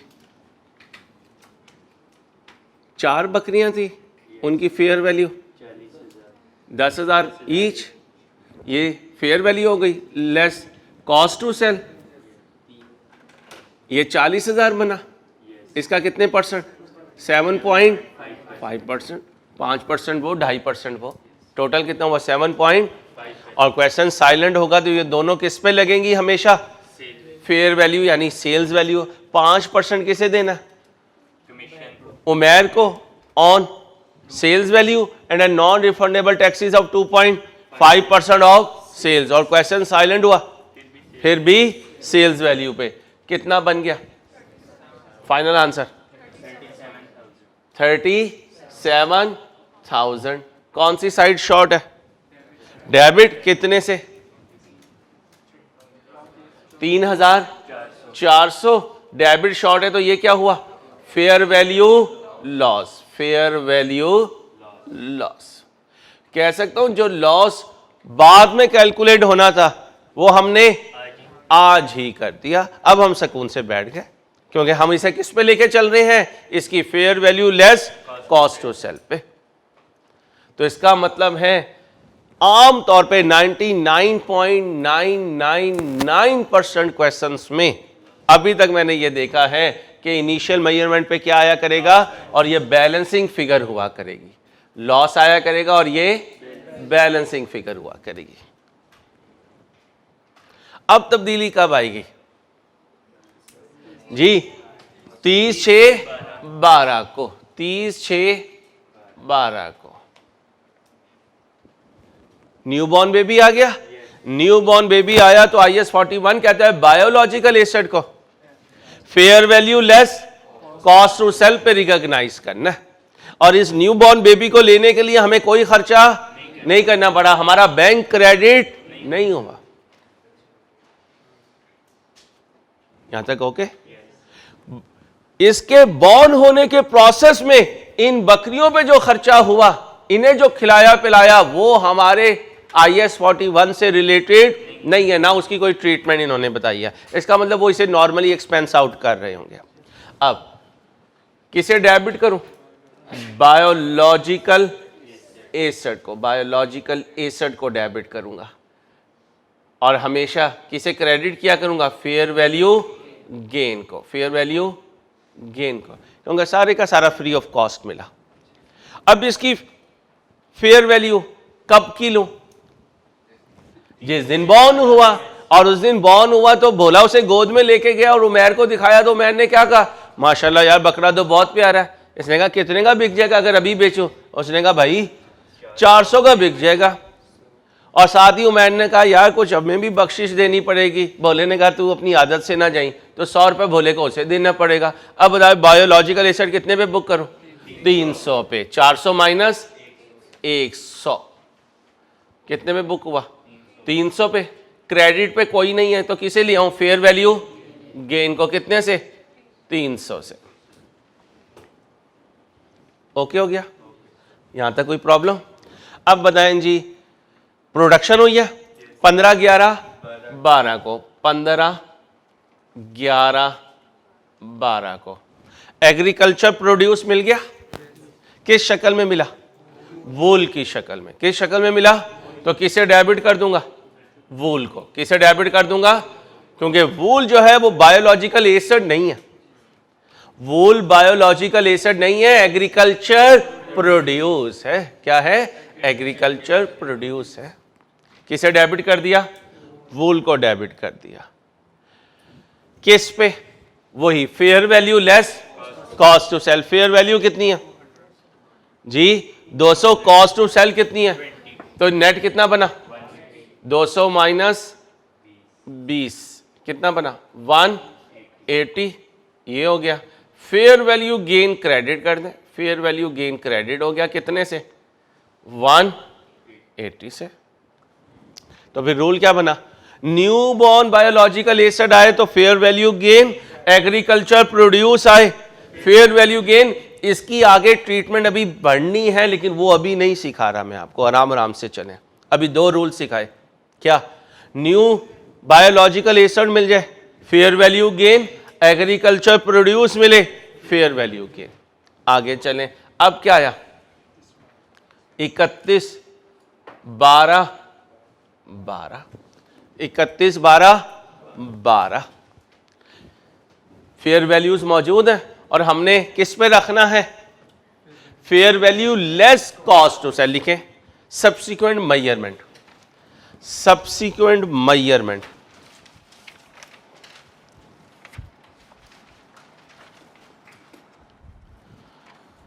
every biological asset will be measured at fair value less cost to sell. Fair value less cost to sell.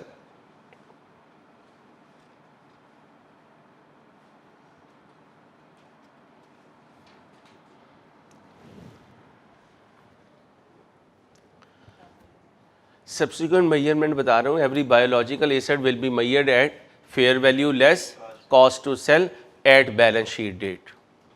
Balance sheet date पर किस पर शो होगा? Fair value less cost to sell पर. अभी याद है पिछला स्टैंडर्ड IFRS 9 ऑपरेटिंग सेगमेंट से पहले जो था, याद है? उसमें क्या करते थे? CD निकाला करते थे. CD फेयर वैल्यू निकालते थे, फिर गेन आता था या लॉस आता था. तो आज मैं कौन सा अकाउंट बनाऊंगा? बायोलॉजिकल एसेट का. किसका बनाऊंगा?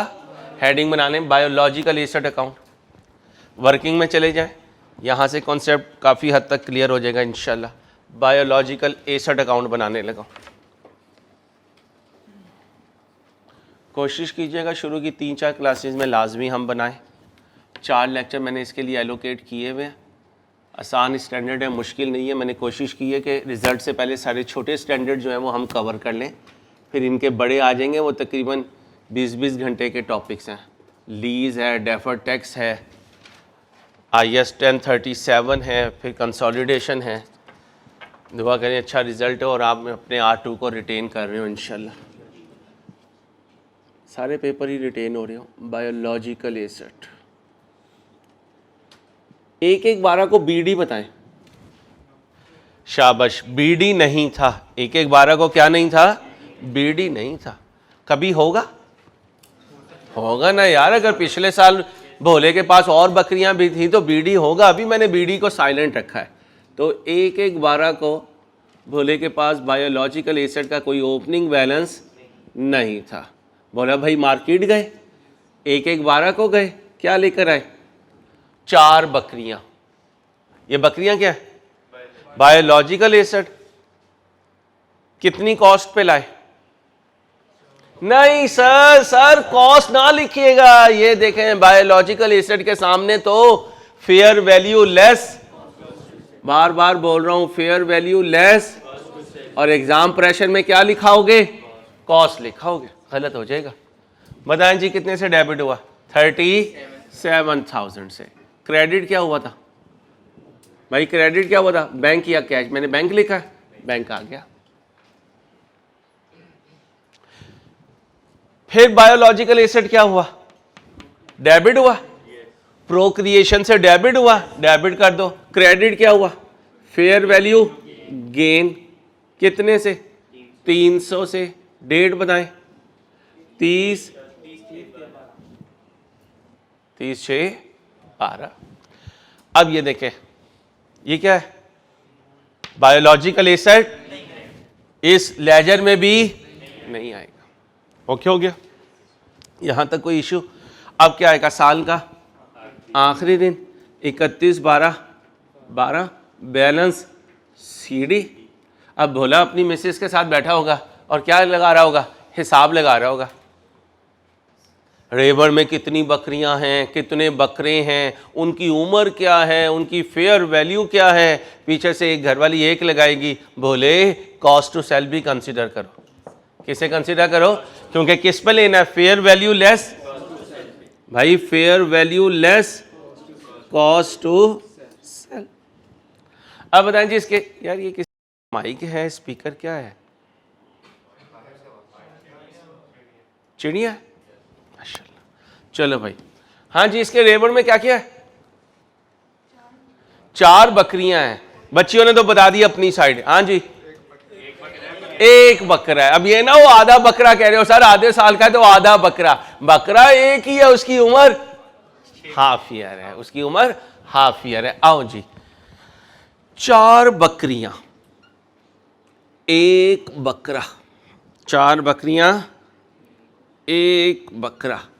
4 बकरियों की फेयर वैल्यू बताएं. एक की 12,000 और आज उसकी कॉस्ट टू सेल जी 400 बताएं जी फेयर वैल्यू 11,601 की बनी है ना, 4 से मल्टीप्लाई करने बचा 46400, 46400। एक बकरा है, उसकी फेयर वैल्यू 550 जी 550। और उमेर भाई क्या मांग रहे हैं? 75। Fair value less cost to sell कितनी बनी? 475। जमा कर दें भाई।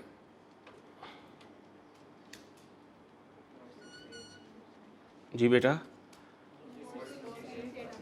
46875। अब दोनों साइड कंपेयर कर लो।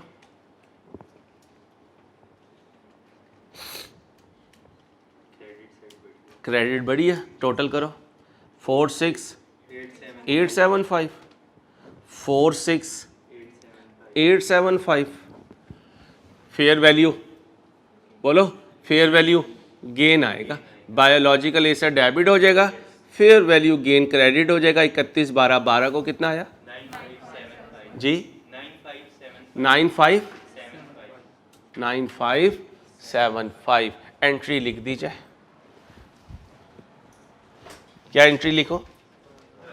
बायोलॉजिकल एसेट डेबिट कर दें, बायोलॉजिकल एसेट डेबिट कर दें और फेयर वैल्यू गेन क्रेडिट कर दें। कितने से?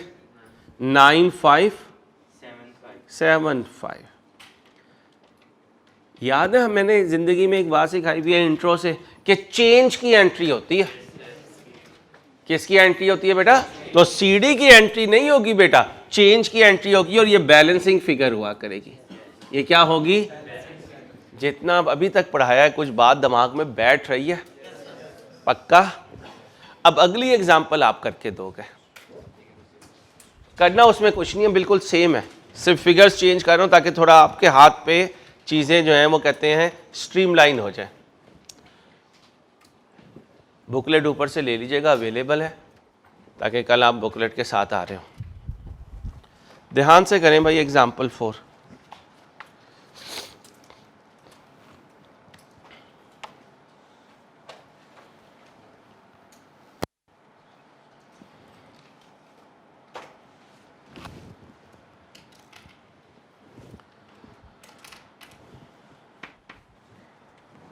आओ भाई। मिस्टर अहमद के खालू जान ने उन्हें माजी में क्या दिए हुए हैं? कट्टे। कितने? 100। पैसे वाले खालू थे, हमें खालू भी मिले थे तो बेचारे मिडिल क्लास ही मिले थे, मीडियोकर। इनके खालू ने इन्हें 100 कट्टे जो हैं वो जहेज में ही दे दिए। अब ये सुबह ही सुबह उठ के खालू जान को सलाम करते हैं और खालू जान को सलाम करके इनकी ज़ियारत करते हैं और इन्हें देख देख के खुश होते हैं कि मेरे खालू बहुत अच्छे हैं जिन्होंने तुम्हें मेरे हवाले किया। उनकी उम्र कितनी है? खालू की नहीं पूछ रहा हूँ, ठीक है। कब? 1-1-3 को। तो 1-1-3 की सुबह को जब ये उठा होगा तो खुश होगा। क्यों? इसके पास बीडी है बायोलॉजिकल एसेट का, कितने? 100। अच्छा, कल रात किस में बुक किया होगा इसने? फेयर वैल्यू लेस ढूंढें जी 1-1-3 की। 3 ईयर ओल्ड कटास ऑन 1-1-3 कितनी है fair value? Fair value less cost to sell. पूरी फिगर बना के दे दी क्योंकि यहां मैंने बीडी का कॉन्सेप्ट आपको देना था। किसका कॉन्सेप्ट देना था?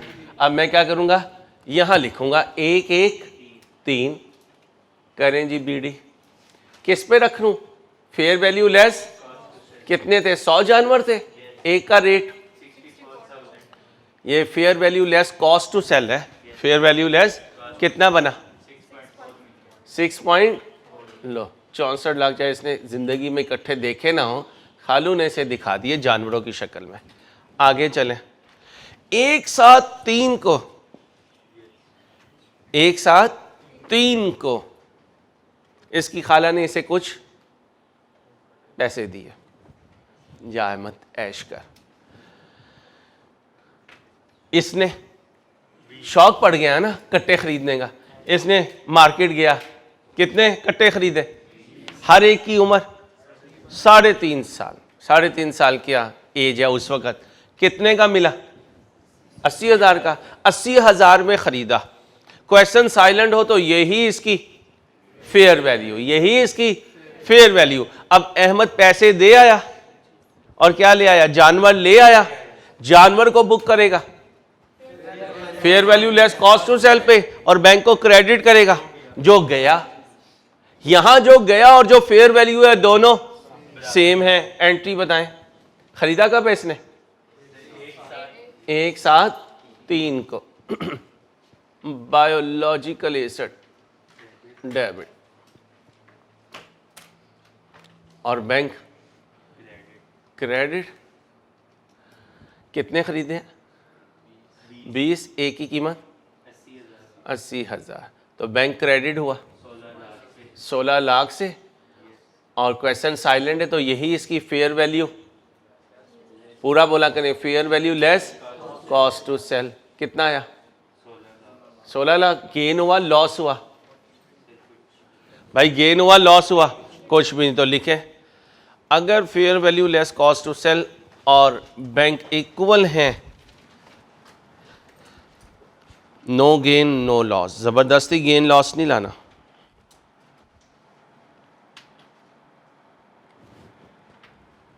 ओके हो गया। अब इसको यहां ले आए, एक साथ 3 को बायोलॉजिकल एसेट डेबिट कर दें, बैंक क्रेडिट कर दें। कितने से? बोलें जी 16 लाख से। लो भाई 16 लाख से 20 ज़रब 80,000 जी। ओके हो गया। अब 31 12 13 को ये अपने खालू जान से यार इधर 3 करना, वो क्या करता है यार, उधर 3 है इधर 13 कर दिया। जाग यार क्या हुआ है? हम तो सही कर दें, बच्चे कंफ्यूज होते हैं भाईजान। अभी तो मैं कर ही दूंगा, कट्टे आपको मिल रहे हैं, करूं मैं। चलो अभी रिक्वायरमेंट नहीं पढ़नी आपने, ये तो मेरी नज़र पड़ गई तो मैंने उसको डेट को चेंज कर दिया। yes.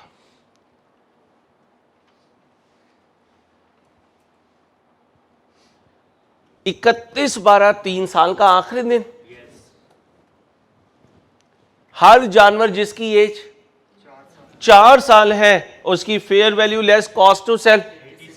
अब हुआ क्या, जब ये शुरू हुए तो इनकी उम्र साल के आखिरी दिन, ये जब आए तो इनकी उम्र 3.5 साल, साल के आखिरी दिन। तो इसका मतलब इन दोनों की उम्र कितनी हो चुकी? 4 साल। और इनके लिए कौन सी रेट? ये क्या है?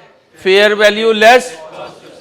बैलेंस सीडी पे आ जाओ, यहां बैलेंस सीडी। टोटल कितने हैं? 120। पहले 100 ज़रब 86,000 प्लस 20 ज़रब 86,000। मैं जान के तोड़ रहा हूँ ताकि जब क्वेश्चन डिफरेंट हो तो आपको पता हो ब्रेक करके चलना है। टोटल कर दें 10320 000। कौन सी साइड बड़ी है? क्रेडिट बड़ी है। बायोलॉजिकल एसेट डेबिट हो जाएगा और 31/12 3 को फेयर वैल्यू गेन, बोलें जी फेयर वैल्यू गेन क्रेडिट हो जाएगा। बैलेंसिंग फिगर कितनी जी? 23,20,000। एंट्री बताएं। 31/12 3 को बायोलॉजिकल एसेट डेबिट और फेयर वैल्यू गेन क्रेडिट। कितने से? 23,20,000। 23,20,000।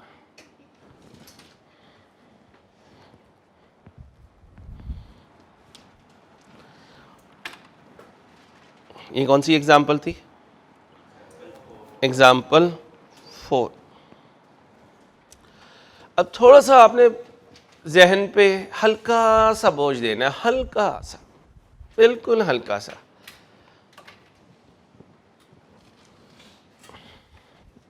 लाइफ में क्या नहीं होनी चाहिए? छुट्टी। छुट्टी के बाद काम करने को दिल नहीं करता, इंसान की फितरत है। अब होगा क्या भाई? एक ऐसी बंद करता हूँ, वो बंद करता हूँ। अब होगा क्या? आपके पास अंडेमाज जानवर होंगे, क्या होंगे? अन्नेवा जानवर, जानवर ही जानवर, जहां नजर दौड़ाओगे जानवर ही जानवर, रेवड़ ही रेवड़। अब दो स्टोरी चलती है, एक तो जानवर की प्राइस या उसकी फेयर वैल्यू तब्दील होगी इन्फ्लेशन की वजह से, ठीक है, और दूसरा वेट यानी उम्र की वजह से, उम्र की वजह से, वेट की वजह से। इसे मैं कहता हूं फिजिकल रीजन। कौन सी रीजन? और जो इन्फ्लेशन होगा उसे कहूंगा प्राइस रीजन। तो फिर फेयर वैल्यू तब्दील होती है दो रीजंस की वजह से, एक प्राइस रीजन और एक फिजिकल। प्राइस रीजन का मतलब इन्फ्लेशन का इफेक्ट, और फिजिकल रीजन एज या वेट, एज या, तो लिखें reasons of change in fair value, reasons of change in fair value, reasons of change in fair value. Number 1 price. Number 1 price. Price mean inflation, price mean inflation का effect. अल्लाह ने तौफीक दी, अल्लाह हर मुसलमान को इंशाल्लाह कुर्बानी की तौफीक दे और कबूल करे। उसी वज़न का जानवर अगर हम पिछले साल के मुकाबले में आज ख़रीदेंगे तो व्यापारी क्या कहेगा? डॉलर का रेट अप हो चुका है, इसलिए इस बकरे का रेट भी अप हो चुका। कौन सी रीज़न? Price reason. इन्फ्लेशन नहीं बोलना, स्टैंडर्ड में प्राइस बोला हुआ है, प्राइस रीज़न। पिछली दफ़ा हमें 40 किलो वाला बकरा मिल गया था, इस दफ़ा मार्केट में छोटा बकरा ही नहीं आया। डॉलर खा खा, ऑडियो लीक्स सुन सुन, वीडियो लीक्स देख देख मोटे हो चुके हैं। तो मैंने कहा यार वो 40,000 वाला बकरा, उसने कहा वो वाला वेट नहीं है, 60 किलो से कम का बकरा नहीं है, 60 किलो से कम का बकरा, और हम पाकिस्तान में नहीं है। 40 किलो वाला बकरा नहीं है और हम पाकिस्तान में नहीं है, तो इसका मतलब अब जो वो हमसे प्राइस ज़्यादा मांग रहा है वो इन्फ्लेशन की वजह से, किसकी वजह से मांग रहा है? फिजिकल की वजह से। तो पहली रीज़न प्राइस, दूसरी रीज़न फिजिकल। फिजिकल के साथ ब्रैकेट में लिख लें एज एंड वेट। पहली रीज़न प्राइस थी, दूसरी रीज़न फिजिकल। फिजिकल से मीनिंग मैं ले रहा हूँ उसकी एज ज़्यादा हो गई, उसका वेट ज़्यादा हो गया। अब अगली बात सुने भाई साहब, ईद की छुट्टियों में लेक्चर मिला था आपको IFRS 9 का, मिला था। हमारी क्रेडिट रेटिंग चेंज हो गई थी, कुछ इंटरनल फैक्टर, कुछ इंटरनल फैक्टर का इफेक्ट OCI में जा रहा था, एक्सटर्नल फैक्टर का इफेक्ट PNL में जा रहा था। इसका मतलब क्रेडिट रेटिंग के चेंज होने की दो रीज़न हुई, आज फेयर वैल्यू के चेंज होने की कभी दोनों रीजंस गेन में जाएंगी, कभी दोनों रीजंस लॉस में लेके जाएंगी, कभी एक गेन में और एक, सारी पॉसिबिलिटीज हो सकती हैं। गेन हुआ तो जीपी में ऐड होगा, लॉस हुआ तो जीपी से लेस होगा। अब हो सकता है अब जो क्वेश्चन आए वो कहे भाई ऐसे नहीं कि fair value gain, fair value loss, हमें तो ये ब्रेकअप भी बताओ कि इस गेन लॉस में प्राइस का कितना इंपैक्ट है और फिजिकल का कितना इंपैक्ट है। समझ गए? तो फिर अब क्वेश्चन में क्या नजर आएंगी? कुछ प्राइसेस का फर्क नजर आएगा और कुछ फिजिकल का फर्क नजर आएगा। एग्जाम्पल नंबर 5, आराम से करना, जल्दी नहीं करनी। A herd mean river of 24 year old animal, उम्र कितनी है? 4 साल। और जानवर कितने हैं? 20 हैं। कब है हमारे पास? 1/1/13 को। कितने पे खड़े हुए हैं? तो ये इनकी fair value less cost to sell है, और बीडी की कोई एंट्री नहीं होती। फिर क्या हुआ? The fair value less cost to sell were, 4 साल पुराना जानवर, 4 साल वाली उम्र वाला जानवर 31/12/13 को 300 का जा चुका। 1/1/13 को 4 साल जिसकी उम्र है उसका रेट 200। 31/12/13 को जानवर की उम्र 4 साल ही है, रेट 300 अब बताएं ये जो तब्दीली आई ये प्राइस की है, क्योंकि वजन या एज तो सेम है। मुझे उसी वजन का जानवर आज मिले, ज्यादा का मिलेगा तो मैं कहूंगा ओहो इन्फ्लेशन की वजह से ज्यादा ले रहा है। समझ में आ रही? नीचे देखो क्या कह रहा है, कहता है 5 साल ओल्ड हो गया। अब सुने, जब साल शुरू हुआ तो कितना था? 4 साल। साल एंड हुआ तो 5 साल। 1 साल बढ़ गया उसकी उम्र। अब उसका रेट कितना है? 320। असल में कहानी ये बनी कि 250 से चलकर यही जानवर 320 का हो चुका है, लेकिन 2 फर्क आए। उसकी उम्र में 1 साल का इजाफा हुआ और लगता है इन्फ्लेशन भी आई। कैसे? उस जैसा 4 साल पुराना वाला जानवर आज कितने का मिल रहा है? 300 का मिल रहा है, और हमने कितने का लिया था? 250 का। तो इसका मतलब जो बाद में खरीद रहा है उसे उम्र वही मिल रही है लेकिन रेट ज्यादा। तो ये प्राइस का इफेक्ट है। ये किसका इफेक्ट है? और ये किसका इफेक्ट होगा? फिजिकल का। किसका? फिजिकल का। इससे कंपेयर करूं तो दोनों का, और अगर सिर्फ प्राइस को निकाल के देखूं तो सिर्फ फिजिकल का। रिक्वायरमेंट देखें, calculate gain loss relating to price and physical change.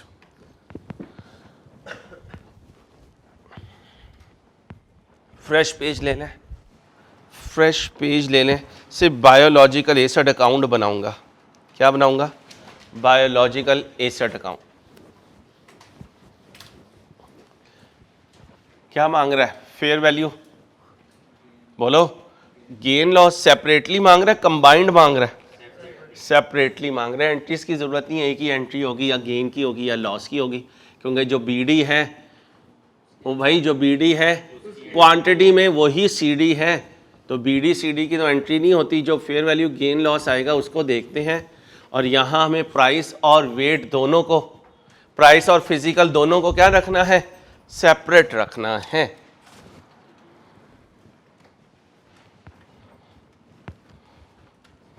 लो मेरे दोस्त, थैंक यू।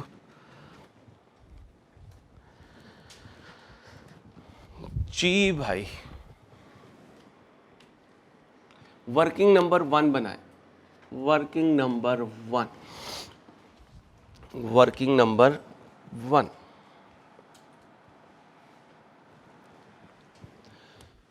पहला दिन बताएं। 1/1/13। अभी आपने कॉपी नहीं करना। 1/1/13।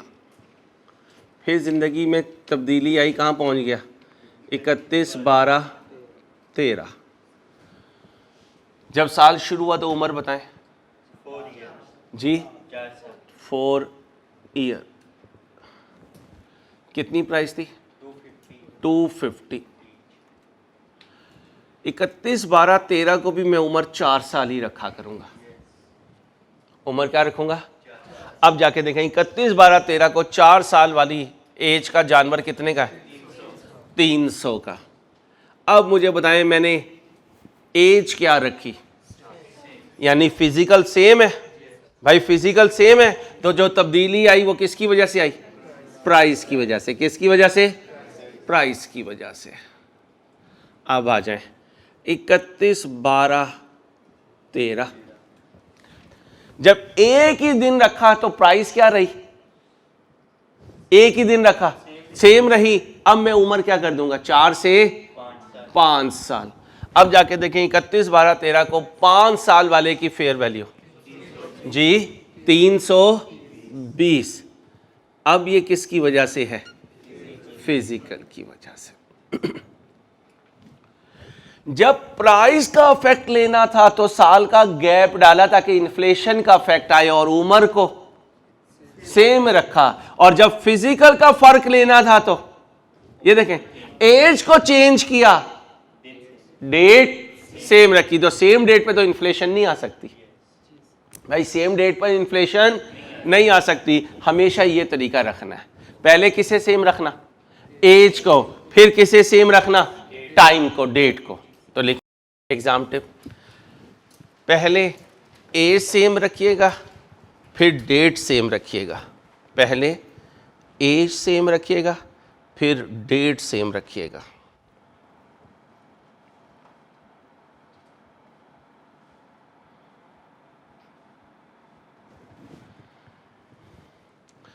आई जी, प्राइस में कितनी तब्दीली आई?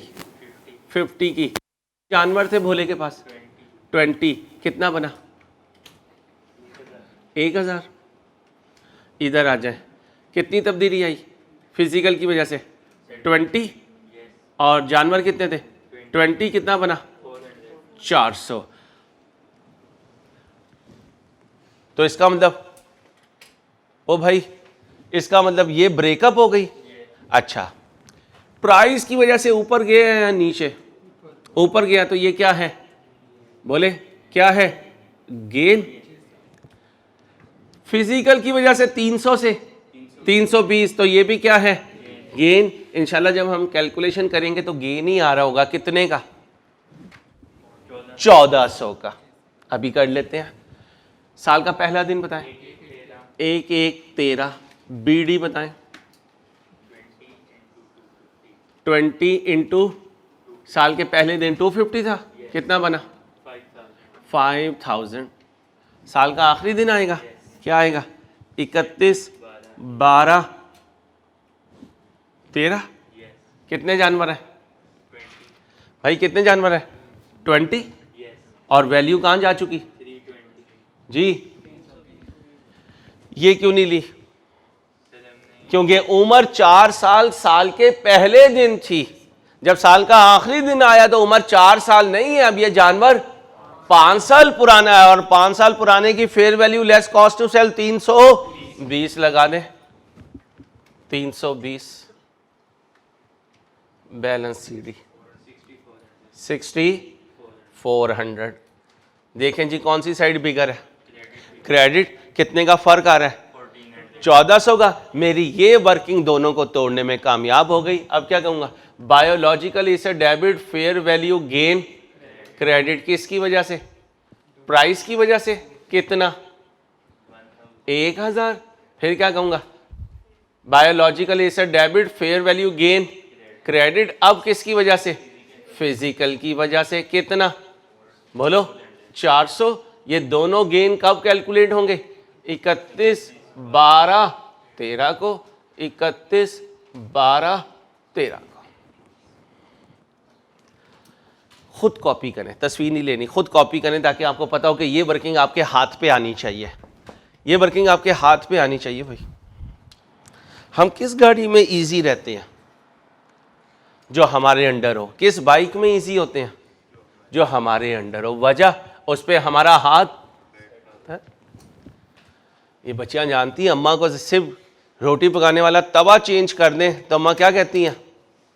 जिस तवे पे मैं रोटी बनाती हूँ वो तवा रखो, क्योंकि मेरा हाथ उस पे चला हुआ है। हर बंदे का अपना अंदाज होता है हर चीज़ का। मैं शहर से बाहर गया था, भाई की कार ले गया। आप यकीन करें, पूरे रास्ते में यही टेंशन में था, यार ये पैर मेरा इस पर सेट क्यों नहीं हो रहा है, हाथ सेट क्यों नहीं हो रहा है, क्योंकि वो कार मेरे अंडर नहीं थी। आप नोट करें, मेरी सारी क्लासेस रूम नंबर 3 में होती हैं, सुबह से लेकर शाम तक। उसकी रीज़न, इस रूम के साथ मेरी क्या हो चुकी है? एक एडिक्शन हो चुकी है। इसमें मैं कंफर्टेबल फील करता हूँ। मेरे साथ कैमरामैन हमेशा शरोज भाई होते हैं, और कैमरामैन भी हैं कॉलेज में, लेकिन मेरी इनके साथ क्या हो चुकी है? फ्रीक्वेंसी सेट हो चुकी है। माशाल्लाह 7 खालाएँ हैं अहमद भाई की। 7 है सर 7 है, लेकिन इनका दिल एक ही खाला के घर लगता है। क्यों? फ्रीक्वेंसी सेट हो चुकी है। ठीक है, चलो कॉपी कर ले। अब इसी को ज़रा बड़ा क्वेश्चन कर दूंगा, एग्जाम स्टैंडर्ड क्वेश्चन। होगा क्या? यहाँ एक आइटम है, वहाँ कई होंगी। अब रेवड़ के हर जानवर पे तुम्हारी ग्रिप होनी चाहिए।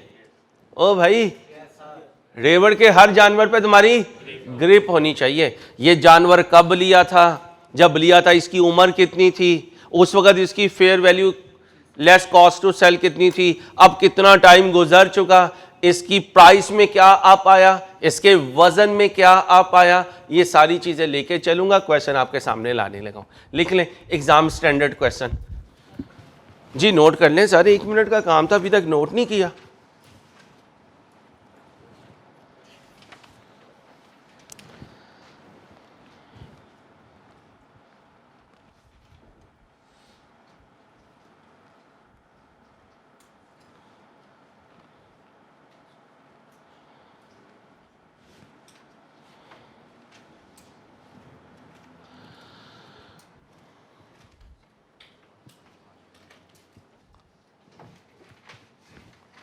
बच्चे को पकड़ा दो। लो भाई, अब क्वेश्चन से नहीं डरना। माशाल्लाह तुम बड़ा रेवर लेकर चल रहे हो, तुम्हारे पास जानवर बहुत ज्यादा हो चुके हैं।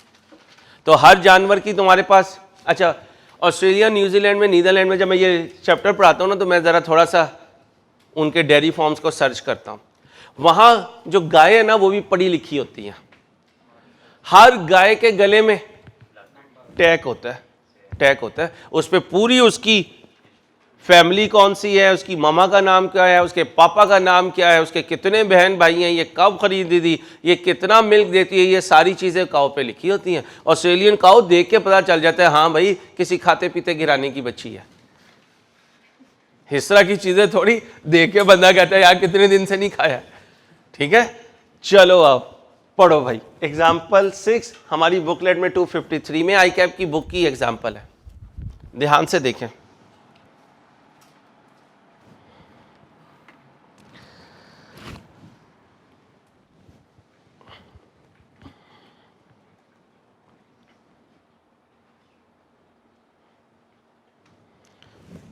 ध्यान से देखें, ध्यान से, आसान है, मुश्किल नहीं है।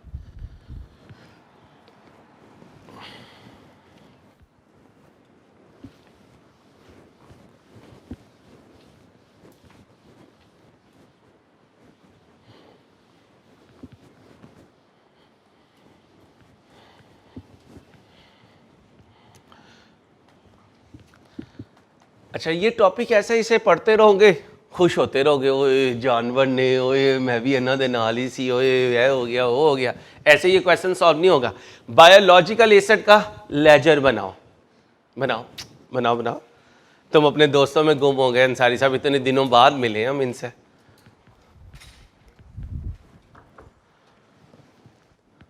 बनाओ बनाओ जल्दी से, सिर्फ फॉर्मेट बनाओ।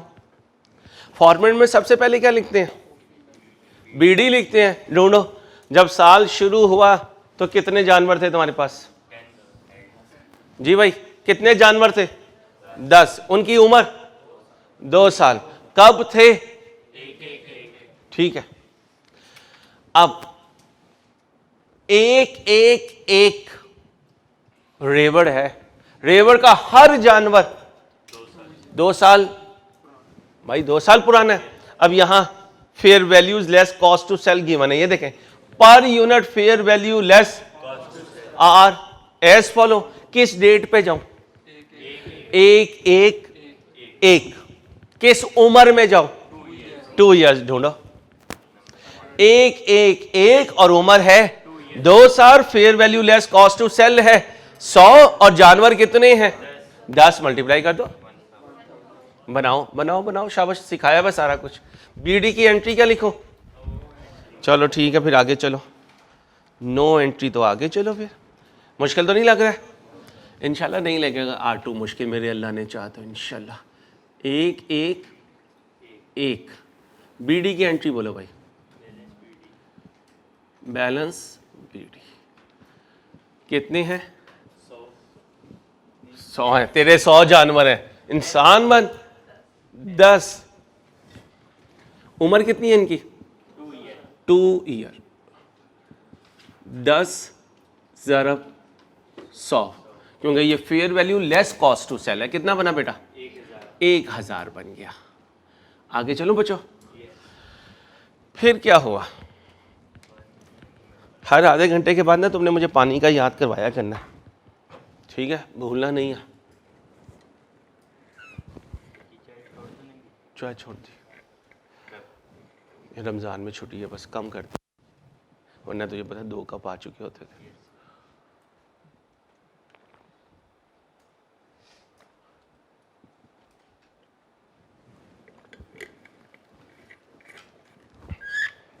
आगे चलो बच्चा।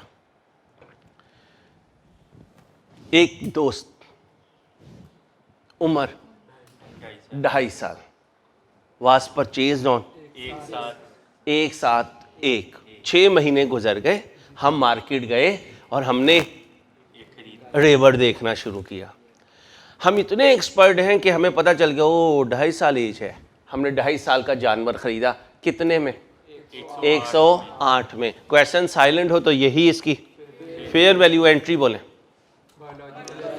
Biological asset debit, bank credit, क्योंकि अगर परचेज प्राइस और फेयर वैल्यू सेम हो तो गेन लॉस नहीं आ रहा होता, एक ही वैल्यू है, तो इसी परचेज प्राइस कहेंगे, यही बैंक गए और यही एसेट आया। एंट्री बोले biological asset debit, biological asset debit, fair value नहीं बेटा, बैंक क्रेडिट। मैं कह रहा हूं कोई गेन लॉस नहीं है। एक साथ एक biological asset, biological asset debit और बैंक अंकल क्रेडिट। कितने खरीदे? 2.5 साल के कितने खरीदे? एक खरीदे, और एक कितने का? 108 का। लो भाई 108 आ गया।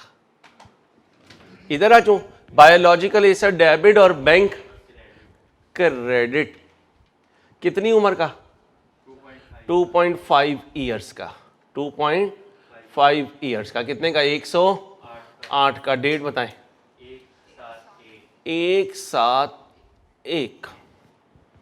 ओके हो गया? चलो। And one animal was born on 1/7/1। इस रेवर में किसी एक फैमिली के घर न्यूली बॉर्न बेबी आया। कब? 1/7/1 को। अब मुझे बताएंगे जो 1/7/1 को न्यूली बॉर्न बेबी आया, इसकी उम्र 1/7/1 को जब आया 0, न्यूली बॉर्न है, 0 ईयर है। अच्छा, ये जितने क्या भी है fair value less cost to sell, वो सारा मेरा गेन है। अब मैं यहां जाऊंगा, किस डेट पर, किस उम्र पर? 0, न्यूली बॉर्न। न्यू बॉर्न कहें या 0 ईयर कहें, ढूंढे।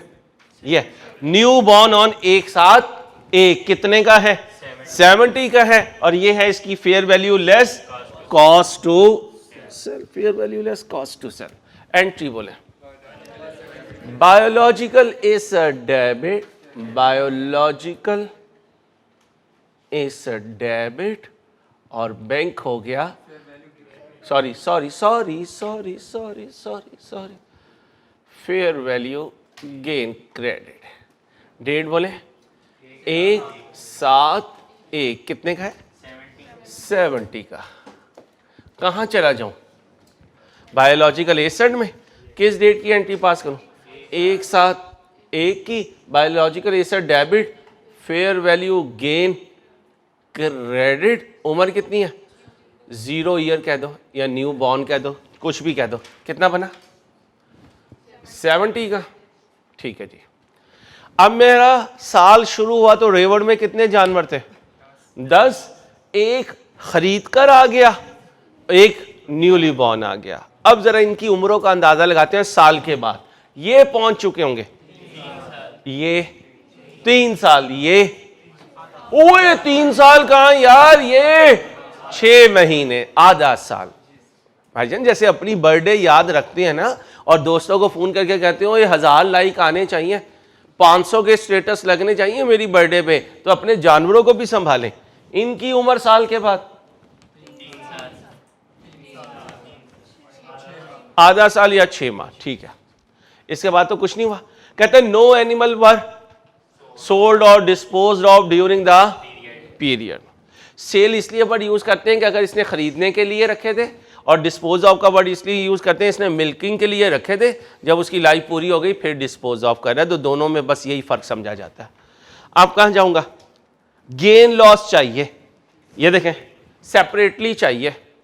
मेरे पास साल के आखिरी दिन कितनी तरह के जानवर होंगे? 3। कितनी तरह के? 3। एक वो जो ओपनिंग में थे, एक वो जो खरीद कर आगे चले, एक वो जो, चलो जी, तो कितनी वर्किंग होगी? 3। कितनी होंगी? 3 लिख लें। वर्किंग 1, वर्किंग 2 और फिर वर्किंग 3। मुझे सिर्फ आप ये ओपनिंग वालों की ज़रा करके दें। क्या लिखेंगे? पहले मैं लिख के देता हूँ, 1 1 1, फिर क्या लिखोगे? 31 12 1, फिर क्या लिखोगे? 31 12 1। ठीक है, यहाँ क्या लिखोगे? कितनी एज थी? 2 ईयर। यहाँ पर भी क्या लिखोगे? 2 ईयर। यहाँ क्या लिखोगे? ईयर सेम रखेंगे ना, इधर ईयर सेम रखेंगे और यहाँ ईयर क्या कर देंगे? चेंज 3 कर देंगे। पहले समझें बात को, मैंने पहले कहा एग्जाम फोकस पॉइंट, पहले ईयर सेम रखना फिर डेट सेम रखना। मैंने ईयर सेम रख दिया फिर डेट सेम रख दी। 2 साल 1 1 1 को कितने पे खड़ा था ये? 100 पे। अब जाएं 31 12 1 को 2 साल पुराना ढूंढ के लाएं। 31 12 1 को 2 साल पुराना, भाई 31 12 1, पहले 31 12 1 दें ये, और 2 साल पुराना ये 105 पे, 105 पे कितने का फर्क आया? किसकी वजह से? और गेन है लॉस है? कैसे पता चला गेन है? 100 से मेरा 105 पे गया तो गुड न्यूज है, गुड न्यूज है तो गेन है। कितने का? 5 का। कितने थे? 10। कितना बना? 50। कितना बना? 50। अब आ जाए 31 12 1 को 3 साल पुराना ढूंढे। 31 12 1 को 3 साल पुराना ये है कितना? 120। 120 कितने का फर्क आया? फिजिकल, भाई फिजिकल है। कितने का? 15 का। गेन है लॉस है? कैसे पता चला गेन है? एसेट अप हो रहा है। इस टॉपिक में एसेट ही है, लाइबिलिटी नहीं है। बायोलॉजिकल लाइबिलिटी कुछ चीज नहीं है, बायोलॉजिकल एसेट। कितने का? 15 का। कितने थे? 10। कितना बना? 150। ये कौन से की कहानी सुनाई? ये ओपनिंग वाली। कौन सी वाली? ओपनिंग वाली। अब अगला आ जाए वर्किंग नंबर 2। ये देखो, ये खरीदा था। कब खरीदा था? अब जरा ध्यान से, यहां 1 1 1 लिखूं या 1 7 1? 1 7 1। शाबाश। जब आया जब लिखूंगा ना भाई। उम्र बताएं जब आया। 0 नहीं यार, क्या कर रहा है? 2.5 ईयर। कितने पे बुक किया? 108 पे। यहां क्या लिखूं? ध्यान से बताएं। 31 12 1। यहां क्या लिखूं? 2.5 ईयर्स। अब जाके ढूंढ के लाए आखिरी दिन और 2.5 साल पुरानी फेयर वैल्यू जी 111। ये किसकी वजह से आया? प्राइस की वजह से। गेन है लॉस है? कैसे पता चला? अप हुआ। कितने का अप हुआ? 3 का। जरा बोलो, एक ही है। कितना बना?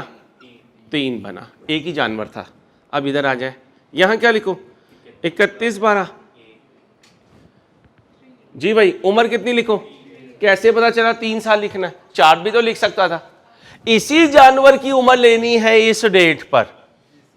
ओ भाई, इसी जानवर की उम्र लेनी है इस डेट पर। तो आया था कितने साल पे? 2.5 साल का था। हमारे पास 6 महीने रुका तो कितने साल का हो गया? माशाल्लाह 3 साल का। यहां क्या लिखूंगा? 3 ईयर। अब देखें डेट क्या है? अब प्राइस का फर्क नहीं आ सकता। वजन चेंज हो गया तो तब्दीली किसकी वजह से आएगी? फिजिकल की। कितनी वैल्यू है? 120। ये क्या है? फिजिकल। कितना? कितने थे? एक ही। कितना बना? 9। ये भी क्या है? ये आखिरी वर्किंग नंबर 3। ये किसके लिए करना है? न्यू बॉर्न के लिए। न्यू बॉर्न कब आया दुनिया में? 1 7 1 को, उम्र बताएं 0 ईयर, हमने कितने पे बुक किया? 70 पे, 70 पे। अब क्या करूँगा भाई, क्या करूँगा? डेट चेंज करूँगा, 31/12/1, उम्र क्या रखूँगा? सेम रखूँगा। जाके देखें 31/12/1 न्यू बॉर्न, 31/12/1 न्यू बॉर्न, ये है 72। Good news bad news? Good news. किसकी वजह से गुड न्यूज़? प्राइस की वजह से। गुड न्यूज़ का मतलब गेन कितने का? 2 का। कितना है? 1 है, तो ही बन गया। अब आ जाए, डेट क्या करूंगा? सेम रखूंगा। उम्र कितनी करूं? अब शाबाश 0.5, क्योंकि जब से आया है आधा साल मजीद इसने मेरे पास ज़िंदगी गुजारी। अब 31/12/1 को आधे साल की उम्र वाले की फेयर वैल्यू लेकर आओ, जिसके आधा साल गुजर चुका हो।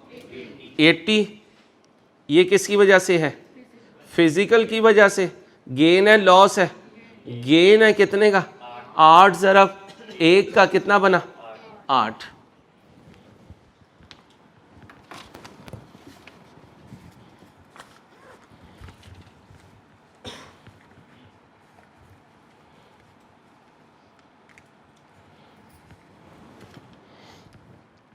अब ध्यान से देखो, प्राइस प्राइस प्राइस, ओके हो गया। फिजिकल फिजिकल एंड फिजिकल कर दो जमा।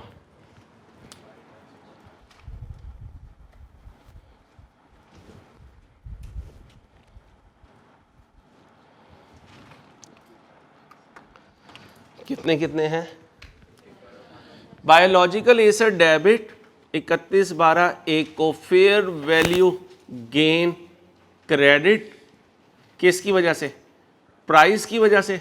50 प्लस, ओ भाई 50 प्लस 3 प्लस 2 कितना हुआ? 55। फिर इसी 31/12/1 को biological asset debit fair value gain credit अब किसकी वजह से है? फिजिकल की वजह से है। आ जाओ बच्चों बोर्ड पे, कितने? 150 प्लस 9 प्लस 8 कितना हुआ? 167। यहां तक ओके?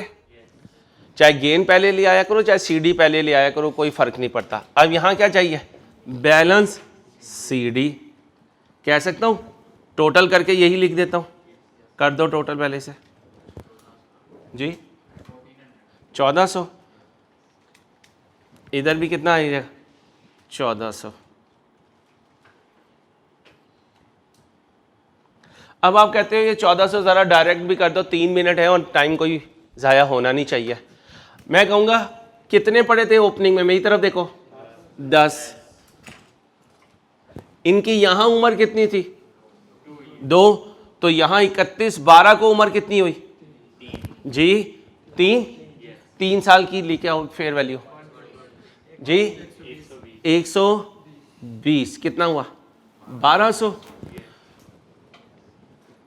2.5 साल का खरीदा था, 31/12/3 को 3 साल का हो गया। कितना खरीदे थे? 1, उसकी वैल्यू भी 120। कितना आया? 120। न्यू बॉर्न था, 0 ईयर थी, यहां पर आधा साल हुआ। ऐसे कितने थे? एक जानवर था ना आधे साल की जी। 80 कितना आया? 80 जमा कर दे। तो चाहे ऐसे चलो चाहे ऐसे चलो, आंसर सेम आएगा। हाँ, ये ब्रेक करना हो तो ये वर्किंग मस्ट है। ब्रेक ना मांगे तो आप बैलेंसिंग फिगर के तौर पे ले आए, कोई फर्क नहीं पड़ता। अभी सारे गेन आ रहे हैं, लेकिन जैसे जैसे आगे जाऊंगा कुछ इधर ले जाऊंगा, कुछ लॉस में ले जाऊंगा। कभी प्राइस में गेन, फिजिकल में लॉस, कभी फिजिकल में गेन, प्राइस में लॉस। क्लियर है? पक्का होमवर्क कर लेंगे अगर भेजूंगा? चले, अपना ख्याल रखिएगा। अल्लाह हाफिज़।